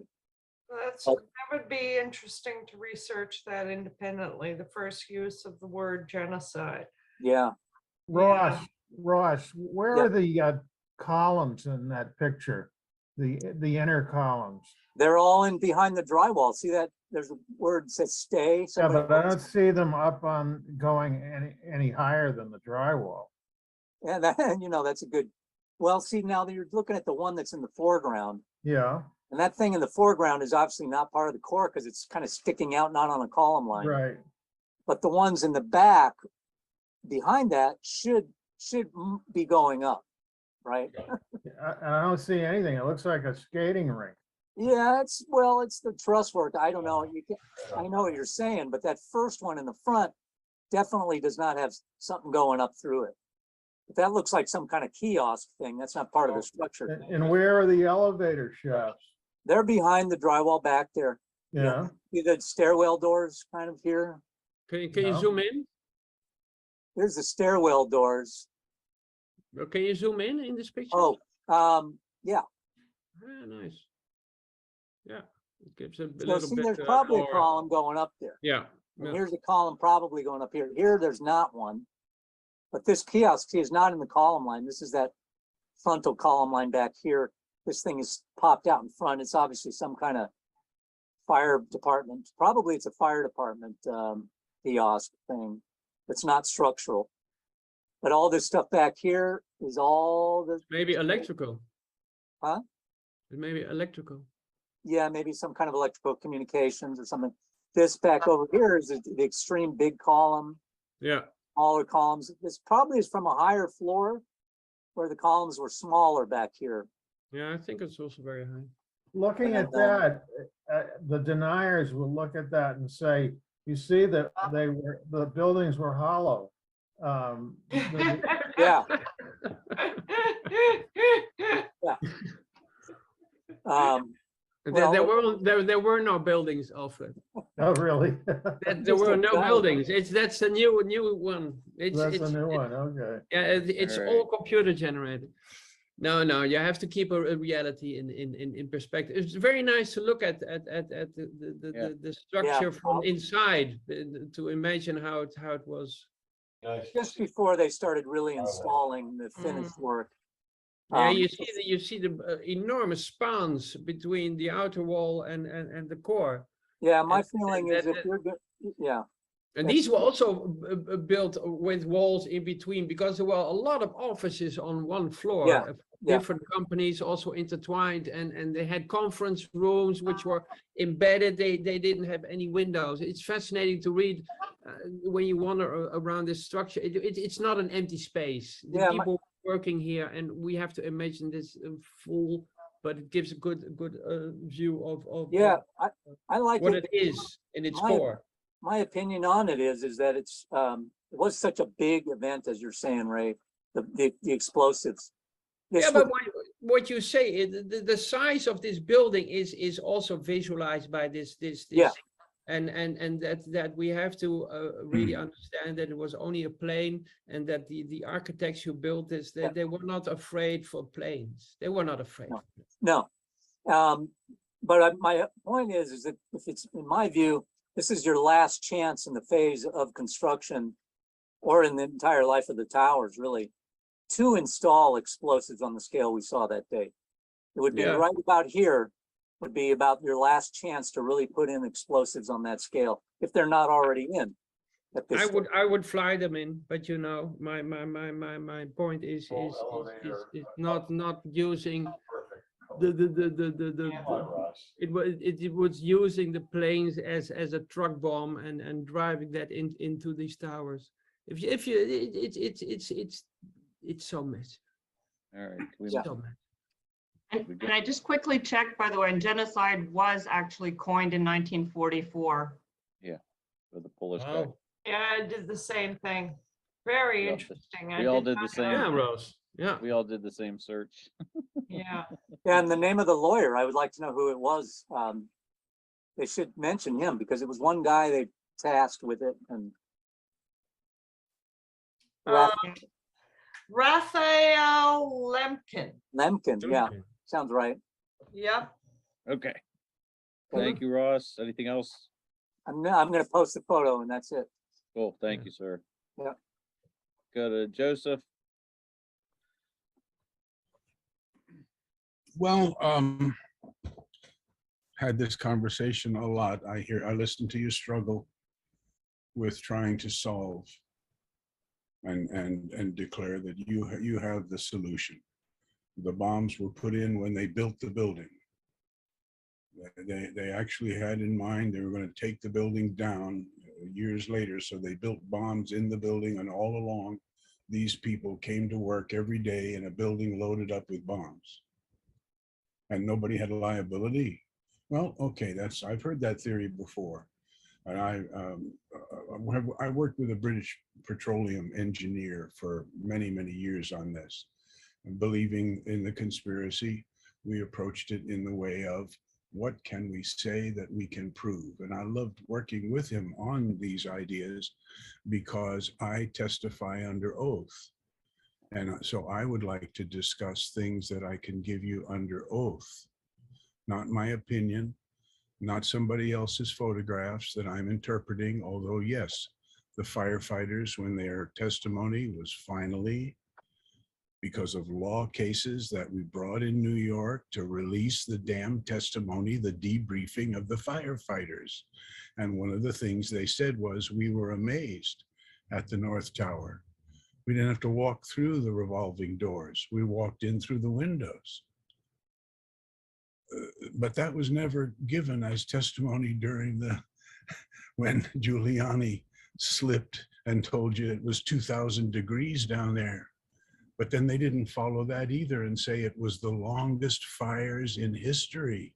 They couldn't put the fires out. Now I can swear to that. I can swear to the fact that 3 towers, I appreciate the fiberglass, the lucite towers, but I'd love to see building 7 in the group, because it's always 2 airplanes, 3 towers that never came down before in history and never came down since in history, but all 3 on the same day. These are things you can swear to that are leading you to question, so that you come to the individuals whose mind you want to influence, not with your statement, but with your question. I can't figure it out. How could all of that parts of the building go all the way across the street to the Winter Gardens? 600 feet. It had to be moving over 50 miles an hour horizontally. It's just physics. This guy told it to me. Do you know physics? I'd say to somebody. I just heard something from a thing on the, the YouTube, but this is just physics. And my God, it's right. This is the floor it came from. This is where it comes. I talk like that to the people who are ready to listen. But as far as pre-planting the bombs in the building during construction, I'll tell you where that was done.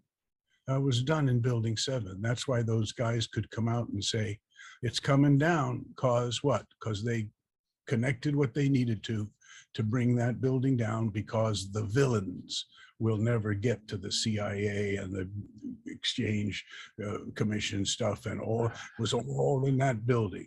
That we have a building here that Mike Gravel, you mentioned Mike Gravel, I worked on the case on the campaign against him, Ernest Greening, 1968, when Gravel ran for Senate. He came, he's a personal friend. I've driven him around town since he left the Senate and such. Just a few years ago, I was, when he took the money, and we had quite a conversation. But I know Mike Gravel personally. I have sat and ate with him. I have driven him around town. Well, he's gone now. And he's gone. And the effect that he had on our movement is like Alex Jones. And Nick Begich said, I can get you, Joe, to talk about your body mapping and stuff that I do, or talk about 9/11 on Alex Jones. And I said to Nick, who speaks on the Alex Jones, on the InfoWars regularly, he's an Alaskan too, does beautiful jewelry work. We both do artwork together. Not together, but I mean, we know each other and exchange ideas. That's the older Nick Begich, not the one that just now is running he's quite a right winger, actually. Anyway, the approach of moving people toward a solution, a conclusion, is what I'm interested in, and I don't hear that. I hear us further dissecting the nuances of, you need proof, it was explosive devices. Well, where did they put them? Why do you need to know? Somebody put them. You need to convince other people that somebody put explosives in, that these buildings could not pulverize the way they did. You talk about that wonderful floor space. It was filled with copy machines and file cabinets, and they had an executive toilet where the toilets, they didn't find any of that. Did you know they found one filing cabinet in the parking area? I think it's the second floor down in the ice cream store. They've got one file cabinet intact. Why do you think all the papers fell down all over everybody? Because there wasn't a file cabinet holding any papers. Look into the rubble. In my PowerPoint, I have these enlargements of the rubble. There is no fireproofing on any of the metal. Do you know what it takes to remove fireproofing from the surface of those columns? And it's all been removed. And there's no cabinets down there. There's no carpet. There's no toilets. There's no huge oak doors in the executive office that was, oh no, man, none of it. Why? It's spread all over Manhattan, 4 inches deep. They're walking through it. Yeah. That's what I tell people, because I can swear to it, because you look at the pictures and you can't find anything. This is a building that fell down. No, this is 3 buildings that spread themselves 4 inches deep all over southern Manhattan. And that's enough. We can go into the nuances, you betcha, but as far as convincing people, you have to have what they call that telephone speech, elevator speech. Yeah, I agree. I couldn't agree with you more. There's 47 steel columns, and that's what you needed to take out to take the building, because if you took out the inner columns, the taking out of them would push the outer walls out, and there's hardly anything keeping the outer, I call them puzzle pieces because of the way they stack together. There's very little horizontal resistance to the wall sections when you've taken out the floors. So you take out the column, which takes out the floors, which releases the outer sections. And so you put all the explosives in the elevator shafts in the space of about 2 weeks. Or the floors are the explosives. And you see the column structure, those 47 columns, you see them standing for a while. For a while, but long after the floors are gone, you see the columns standing. Long after the floors are gone. So I think you're exactly right. We really don't need to know exactly how these towers came down, but a court of law, they're going to be asking that question. And I think we can find an answer, at least some good hypotheses. Maybe there's competing hypotheses. But we've got court of law is detailed.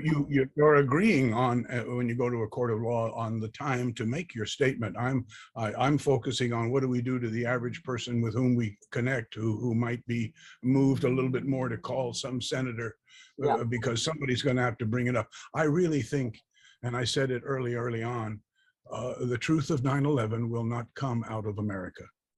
The truth of 9/11 will come on to America by the same political group that realizes they're going to sever our relationship and they're going to expose what they know about the various lies that America has established in order to maintain its war footing and all of these things. There are many, I mean, Gulf of Tonkin and such it will pale when the truth. And when you find that some people don't want to go talking about bin Laden, you got to be careful which side of the family you're talking about, because the bin Ladens hate the bin Ladens. Look it up. We need a new word. Joseph, maybe you're the guy to come up with a new term. I would if I would do a new word like Holocaust, like a genocide, if half or more of the world was pressuring me to produce a product, I would create a new brand. But in the case of 9/11, if you now try to hang on to a 9/11, a new brand, a new name, a new education, you might have some luck, and you wouldn't have it with me, within the circle. But you'd have no luck smearing it up. That's like when we got hooked with Alex Jones. People have to know now they had to get through Alex Jones to get to us. I went crazy. This is the worst thing we could do. When I saw him on the street with the megaphone, 9/11 was an inside job. I went, we have lost. I think the FBI gave the best word for 9/11, pen bomb. It's all encasing and that. Oh, is they the- want you. that- No, that- bomb. they gave the best name for that day. What happened? Pen bomb. And What? they I'm never- sorry, they- I don't. What? P- What bomb? PENTTBOM. Pent bomb, the Pentagon Twin Towers bombing investigation that was started by the FBI on 9/11. They call. And that, they that do name, all the that time. name, Oh, that yeah. is an anagram. I think you call it an anagram, with only the capital letters of the words. But it was a bombing investigation, and that investigation is still missing in the public's view. And we can blame media, we can blame all people who have no knowledge but only receive knowledge. We were not given the full report, and I think that the truth and that's the thing, that this report is classified till I think 35 or 40, whatever, 2040. It's amazing that these are the, where you have a cover up is not releasing something. And Of course. I think the FBI did us a favor by calling the investigation precisely what it was, a bombing. We have to look at it as a bombing. It's not an event of planes or buildings coming down. It's an event of bombing. Yeah, but it Okay. doesn't address the real human tragedy of it. No. Yes, It doesn't. yes, they were bombed to death. They No, were but- shattered over the street. I have seen pieces. I have a collection of photographs of 9/11 where I have details that really creeps you out, because the size of human remains I found on the streets, they were not even recognizable as human remains.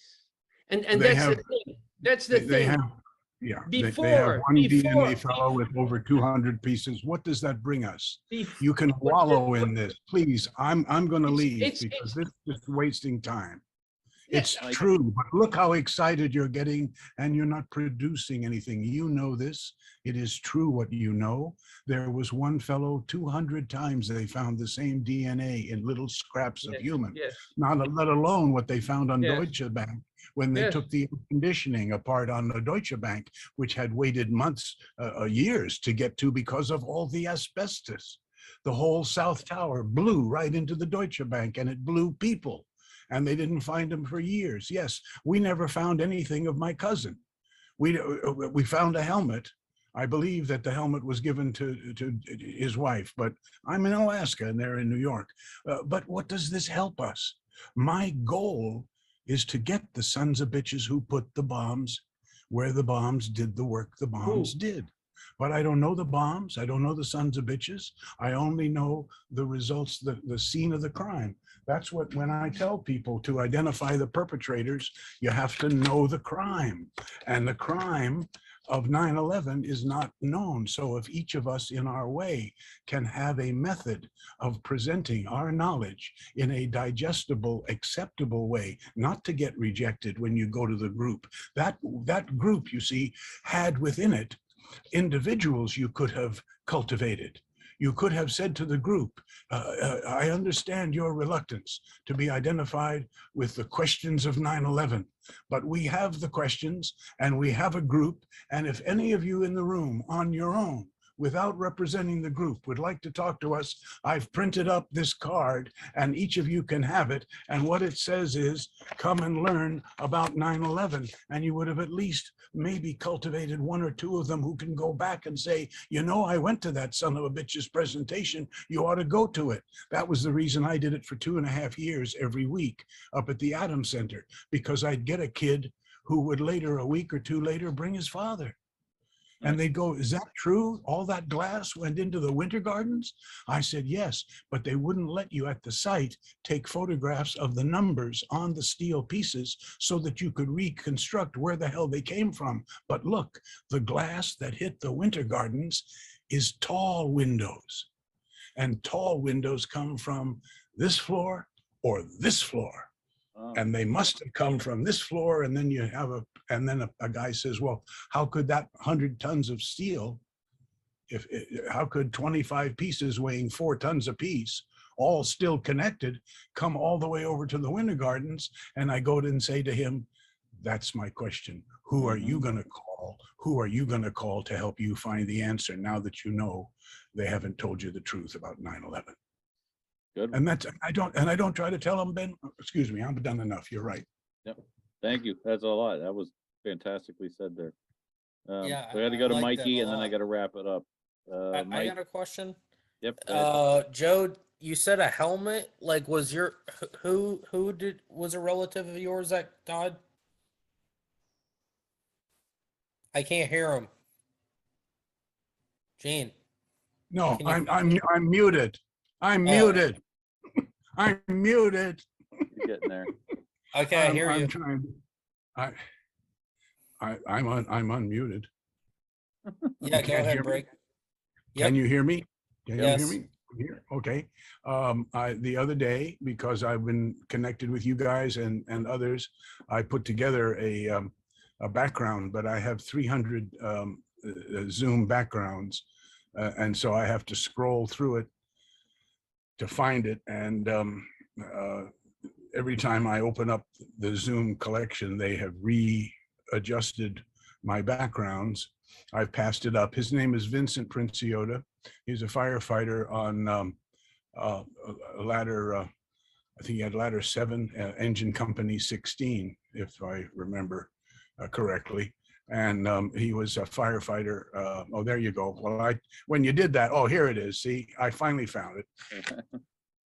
Because you did it to me, see, and I didn't have my own last week. So that's your cousin? You got me.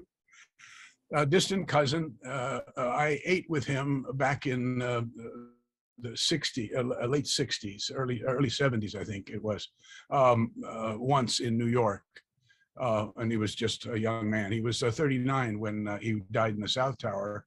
And then another Princiota is a firefighter from another ladder company, and they were working north in Manhattan when all the towers came down. And Sal Joseph Princiota is another Princiota firefighter. He got the disease from working the pile. He moved to Arizona, and a drifter shot him for his memorabilia and his coin collection. And the police got the drifter and the coin collection and all in Arizona about 3 or 4 days later in a motel shootout. So Sal Joseph Princiota died in Arizona 7, 8 years later, I think, 7 years or so after 9/11. But what I'm saying is that has kept us, or kept me, kind of looking at all of the questions the family members had. The Jersey Girls, we were working with the Jersey Girls to get the questions answered, and Giuliani was screwing us at every opportunity and saying things that just weren't true. And we all know that. So Yeah. I really focus on what do we do today that's a little different. The last thing I want to say is no Trojan horse. I'm not saying Trojan horse. I'm saying hang your campaign on something the people want, give that to them, and take the profit. Now, Right back. you're actually giving them something of value, but not to identify it, not to silk screen it or such as a 9/11 trinket. It has its own value in my mind, this thing I've created. It's a design for a thing that a lot of Americans might buy. And then, yes, I don't know, maybe I should have said Trojan horse is okay, because I think we could slip a little notice in there of something that would pique their interest. But mainly, whether or not we signed them up, it would have, I think, a rather enormous financial return. You don't think they Um, would feel two- blindsided? Two things. Hello? If we really pushed a bunch of stuff on them, blindsided, they got what they paid for, and we are aligned with the item at a base level. So it segues from what they bought and what they were putting their money into. This is just slightly off the path. This is not like they'd be blindsided. It, of course, has to be. I'm waiting. I've talked to a company, a major national company, and the way I got into them was through a job application, because I was trying to find somebody in management, and all they had on their website was a chance to apply, and they happened to be asking for the position of chief of design, chief of design department. They're back in Buffalo, New York, and so I applied for the job. But where it was opportunity for me to write just so, I said, I really don't want the job. I have a design, and I gave them extra information. They've sent right away an automatic that they're considering the application, but I'm waiting until tomorrow to give them a call. I just started this thing on Thursday, and on Monday I'm going to actually call and see if I can push this idea. If they take it up, I'm home free. But I'm Hey, looking Joe. for, yes. I'm sorry to cut you off. I friended you on Facebook because I want to have an opportunity to chat with you privately at some point. The real reason I chimed in was to ask your relation, because you said helmet, and as soon as you said helmet, I had to know what the story was. But I wanted to tie into what Ray said about Chief Pfeiffer about walking into the lobby and talking about the bomb that went off. I've actually seen that movie over 100 times, probably more than they've actually edited it when they actually made the movie. And actually, when you watch the movie, they say something that kind of leaves you thinking. I don't know if you know what I'm about to say, Joe, but they say James Hanlon, that was the lead fireman. He said, as we walked in the lobby, it looked like a bomb went off in the lobby. He says that exact phrase. Say bomb. Oh, yeah. He pauses for a little bit, and then he says, and then it turns out later that was from jet fuel coming down the elevators. But as he says it, he even knows it's bullshit, but I feel like somebody made him add it in there because, like, firefighter Chris told me, Chris Joya, not sure if you know him, Joe. He told me that none of the elevator shafts in that building went from top to bottom in entirety. Two did. Two freight elevators did. There's the little ones, the little ones, but the jet fuel going down them and exploding and all, of course, is ridiculous. Yes. Yeah. Of course it is. Of course. You have to understand that the elevators were riding in shafts. They go along each other, but there's no wall in between. So the shaft. Has everybody heard that quote in the movie? Yes. Yeah. But that was in the National Geographic. You can. It's really interesting to watch it.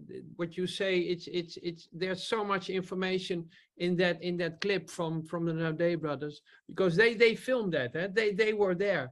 Yep. They gave a real insight into what happened. You probably heard the story of the video where they talk about the fact that the buildings were basically like stacked like three buildings on top of each other as far as the elevator shafts were laid Yeah, out. they're in three. Yes. Three. So you'd have Yeah, to but get that- out and get back on an elevator and get up to get back on and get in an elevator to get up to the top floors. There were, this is a side view, and there was this showing one of the two. There were two freight elevators that went up to the top. But All again, elevators are in the core. What Yeah, this is true. representation of how the floors are reached, but it's not a real representation of how the Yes. core or how the elevators were in the building, because the elevators are in the core. correct. And yeah. And the core of the North Tower was hit by the plane. And in the North Tower, the windows in the lobby were out. And in the South Tower, the windows in the lobby were not out. It's understanding that you have to look. Yeah, that's a more good represent. You see the red blocks are the elevator There are shafts. actually like 60 elevators. Yeah, there are multiple in one red square, I think. Yeah. It's only the shafts which are mentioned in this picture. Here we go. Yeah, So you this see it is on just showing. This is just showing the core columns, yeah, and that you are can all see the each one. elevators. 1, 2, 3, 4, Yeah. 5, 6, 7, 8, 9, 10. There's 11 elevator shafts right there, just in the bottom. Yeah, but you see it also in that they're not there's no wall in between or very thin walls in between elevators. So What they're you can actually, also notice is that most of the core columns are accessible from the elevator shafts. Another Yes, good point. yes. Why he took out the one, we don't know. Why there's 47 instead of what should be 48. But he was so afraid of heights. And as a designer, he had so many little quirks, but there's only 47 columns in the center. But at the base, of course, down at bedrock, they're enormous. Oh yeah, And 5 inch thick. yeah. Yeah. Oh yeah. All right, we gotta wrap this up. Anything else, Mikey? Oh, and then there's Morgan. Mike, anything else? No, I'm good. It was nice to meet you, Joe. And My and pleasure. likewise, Ross. I'll get to Facebook, give you a message. Okay, thanks. Morgan? You can look at my work history under About. You go to About and you'll see some of the things that I'm interested in. Why, are we Yeah. closing up? No, we're not done yet. We're going to Morgan, and then we'll go around the horn. There we go. I just have a quick question. Does anyone have direct contacts email for AE or Andy Steele? Yeah, everybody's name that you know, Andy Steele, Kelly, David, Ted Walter, it's always their first initial last name at ae911truth.org. So T Walter, A Steele, that just follows that pattern. Awesome, thank you. You're welcome. Maybe you won't get a cease and desist like I did. you know, that's funny. It was that was back in the a while from back in time, but they've since been like, yeah, we like Gene anyway. Oh, really? That's funny. Everybody at Andy. I'll take a shot at Andy every time, but anyway, it's in love. All right. Thank you. Yeah. Anyway, thank you, everybody. Yep. So around the horn, we'll start with Alfred. Anything for the group before we go out this week? Well, we'll just give you an update after this coming Saturday. I urge anybody else, if they see a rally, to get out there and hand out our literature. And the other thing is keep an eye on, there was a great interview with Noam Chomsky and Vijay Prashad. And it was part of a Tricontinental Institute for Social Research. And they talked about the whole Ukraine situation, how it started. And again, we're talking nuclear war, and the people that just sound asleep on this war thing, I just can't get over it. Almost bizarre. But anyway, we'll do our part and urge everybody else to do theirs. End of story. Thank you, Al. Joseph, anything for the group? I'm going to put a link in chat for my 6 o'clock Anchorage Zoom meetings that I do every day, Okay. if I may. Yes, please. Yep. And I'll put that in chat, and anybody, it's right now, it's just coming up on 3 o'clock here. So in 3 hours, Oh, that'll be late for me. Go ahead. I can't see. East Coast My here. glasses don't work that good. I guess. Sorry, I had to mute you there, Susan. Thank Thank you, you. Joseph. Appreciate it. Sandra, anything for the group?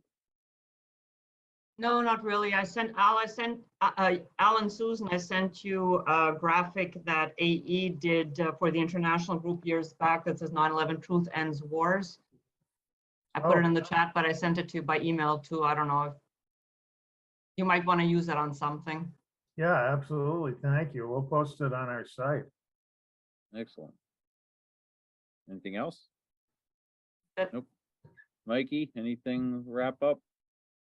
No, it was just very nice to meet Joe, and I'm surprised this is the first time I've met him because I've been coming here for a while and I've never ran into him before, and it's always nice to meet another fireman's family. Nice. Yeah, Mikey is takes an affinity to the firefighters, and he's probably one of the youngest 9/11 truth advocates that we have. So yeah. Excellent. Somebody was going to say, nice to meet Italians. Yes, he is a paisan. Yes, I Yeah, see join the club. that. Wow, I appreciate that. Yeah, I'm on your side. There's lots to be talked about. I haven't been here very much before, so it's just the last couple of times, and I'll keep coming back. And good to meet all of you. We all have the same energy and the same direction, so that's very much appreciated. Thank you. Go on. Don't know what else to say except yes, I'm Italian. That's what he was stalling for. Knew he's stalling for something. But that's good. Nice. Not our non-Italian friend Ray in the Netherlands. What do you got for us? Anything wrapping up? Yeah, it's looking, keep on looking. It's never give up in your you know, it amazes me that people are going to put nanothermite in concrete and see what that does. It's even if it doesn't work, it's figuring out something is not right, and nanothermite is one of the ingredients, but it's an additive. It's not the main part. It's an additive. It adds something to what happens, and that's the thing. You're not using it pure. And I understand what you were trying to say, Gene, but it's listening to what just Wikipedia writes about it. It's not on its own the gadget. The Right. gadget is used in combination with, and if you want to use it with something, you have to use it with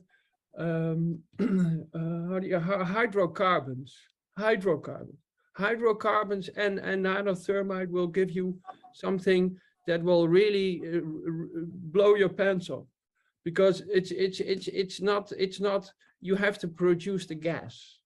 Yeah. And that's why I want to end with one picture. I posted it and I found it lately, and I never saw the picture in before, and I was amazed. This was a guy with a film. He used 35mm film to take this picture, and he never wanted to publish it. But it's from a perspective, and with the clear blue sky, it's really an ever-saying picture.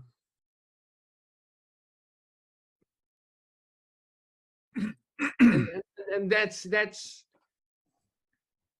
powerful. Yeah. Double entendre, yes. Very good. That'll buff out. That'll buff out. Yep. Can you send that picture out? I'd love to have that It's He in the did. chat. It's in the chat. in the chat. It's the last one I posted. Oh, good. It's amazing. It's amazing picture. It's also the story from the guy who took the, because you know, I read about 9/11. I read everything. Every person who was there is interesting for me because there's something he tells, but it's also what they captured. These people that roam the streets on that day with cameras are a gold mine to understand that day. Really, really are. And I think that's a missed opportunity to capture it in visual, because it's we all have a perspective, but we have to look at it from all sides. What Ray was alluding to there, and I can't find it. It's so crazy how Facebook likes to mess with you. Not putting my stuff in order. I'm going to do an experiment. I'm spending about $150 on buying ferrous oxide and aluminum powder, and I'm going to mix them up into a mixture, and then I'm going to add that as an admixture into a slab of concrete, and I'm going to try to light it on fire with a sprinkler help and see if my hypothesis is the small sample of slab will just explode because of the overpressure in the slab. All those gases won't have anywhere to move, so it'll just, because right now they already show that if you add heat to a concrete slab, I think it's 600 Celsius, 1200 degrees Fahrenheit, it just spalls. If you add, that's why if you have a torch and you put it on concrete, that's not a good idea because it will spall, it will explode. Heat will do that to concrete. So that's just an experiment he was alluding to about me putting thermite in the slab. Just playing. I'm like, Yeah, but too we much have time to on my play. hand. No, but it's also tackling and wanting to Yeah. see and wanting to prove it for yourself. Yep. And that's really good. And we all have to keep, you know, it's like you have these investigations that go blind. They go blind because they're not looking outside of their own tunnel. Yep. And it's going back and just looking at every part of 9/11 without emotions, just generating the knowledge you have of Just these asking people. questions, which I was Yeah. piggybacking also on. Ross just recently submitted his theory, because no one's ever given a theory of what actually brought the towers down or the mechanics of it. So he put out a paper called Baked in the Cake, which is available. I even have a link in WarRoom somewhere. We can get that available to everybody. Whether it was sprayed on the bottom of the metal decking and covered up with the fireproofing upgrades, which I digress again. Sorry, guys. My architect friend turned to me and said, "Gene, you heard about fireproofing upgrades?" I'm like, "Yeah, what of it?" He goes, "Why would you upgrade fireproofing?" That's a good point. You just leave it. If it was asbestos, you would have just left it. Like, if it's undisturbed, you just leave it. So why do you upgrade fireproofing? You don't. Anyways, I digress again. Thank you, Ray. Susan.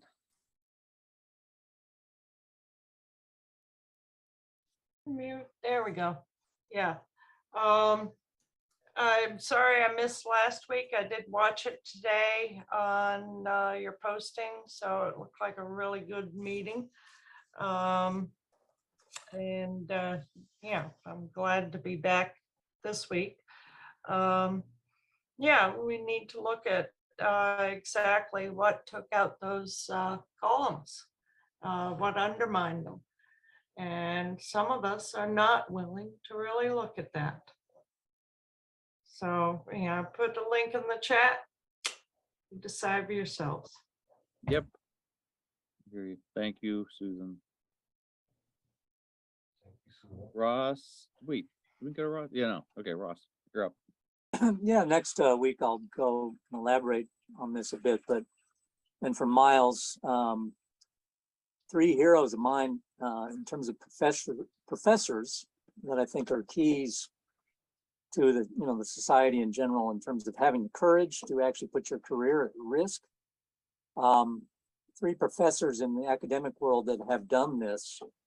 And are still my top three that I can think of would be, of course, Richard Feynman, who was the physics professor who was on the Space Shuttle Columbia panel, who I'll quickly tell you about. He set up an experiment in front of live television that let the cat out of the bag. So I'll tell you about that next week.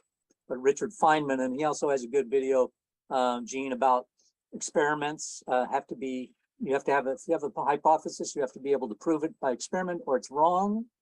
And he says, and even if you prove like your concrete blows up, that doesn't mean you're right. All you can do with experiment is prove that you're not wrong. So anyway, the other professor is Mark Crispin Miller, who's still a professor, and I know down at NYU of propaganda studies at NYU, who's really put his career on the line. Luckily, he's tenured. He's filed a lawsuit against other professors in the college there that was dismissed, but they've been trying to get him out. He's a big 9/11 truther on COVID and anything to do with propaganda. Basically, he's on top of it. And then, of course, Jeffrey Sachs, who, you know, in the 2008 financial crisis, I came to know him. He was the first person that really defined the fact that you don't know anything about geopolitics if you don't know anything about finance. And of course, Jeffrey Sachs is a political and financial professor there at Columbia.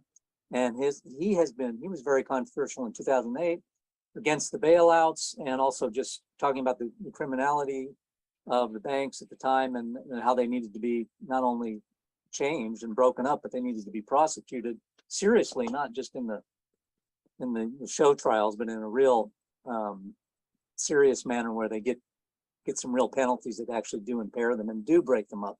But Jeffrey Sachs is, in terms of geopolitics and its connection to finance, he's the guy. And so anyway, I'll talk maybe more about them next week. Thanks. Yep. Thank you, Ross. Miles. Oh, yeah. Okay, great. Yeah. Christo Miller. How's that spelled, Ross?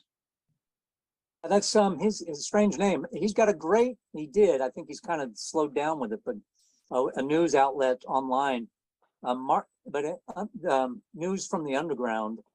News from the Underground. Okay, I'll look that up.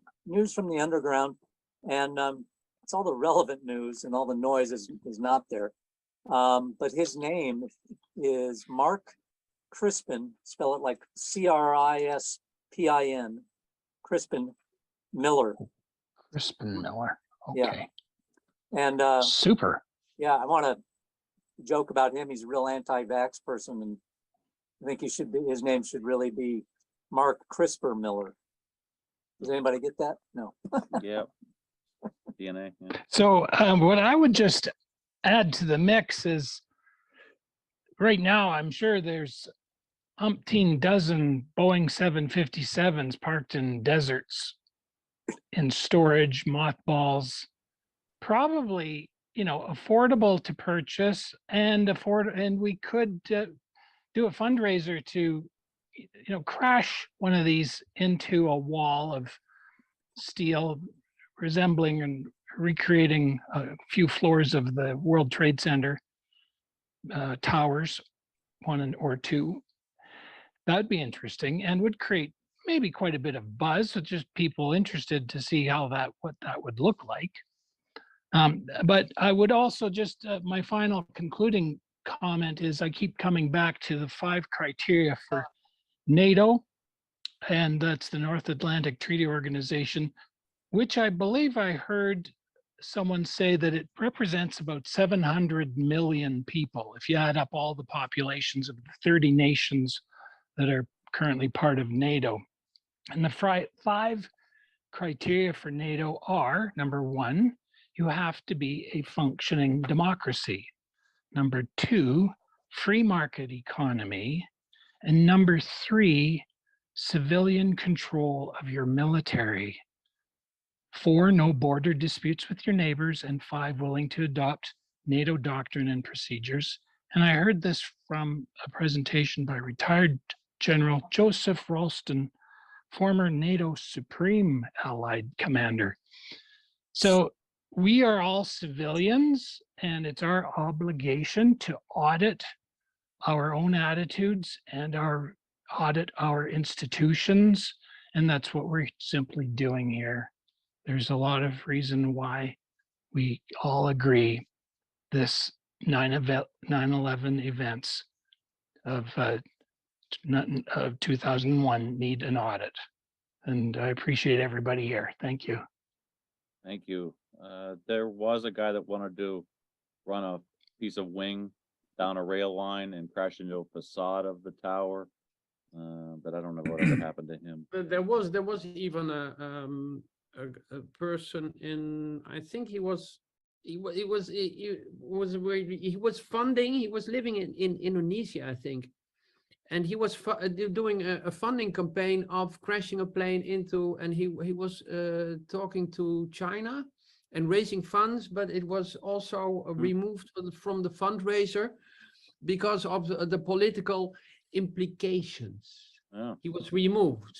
He had a lot of people who wanted to sponsor that thing, but it ended up in a nothing burger.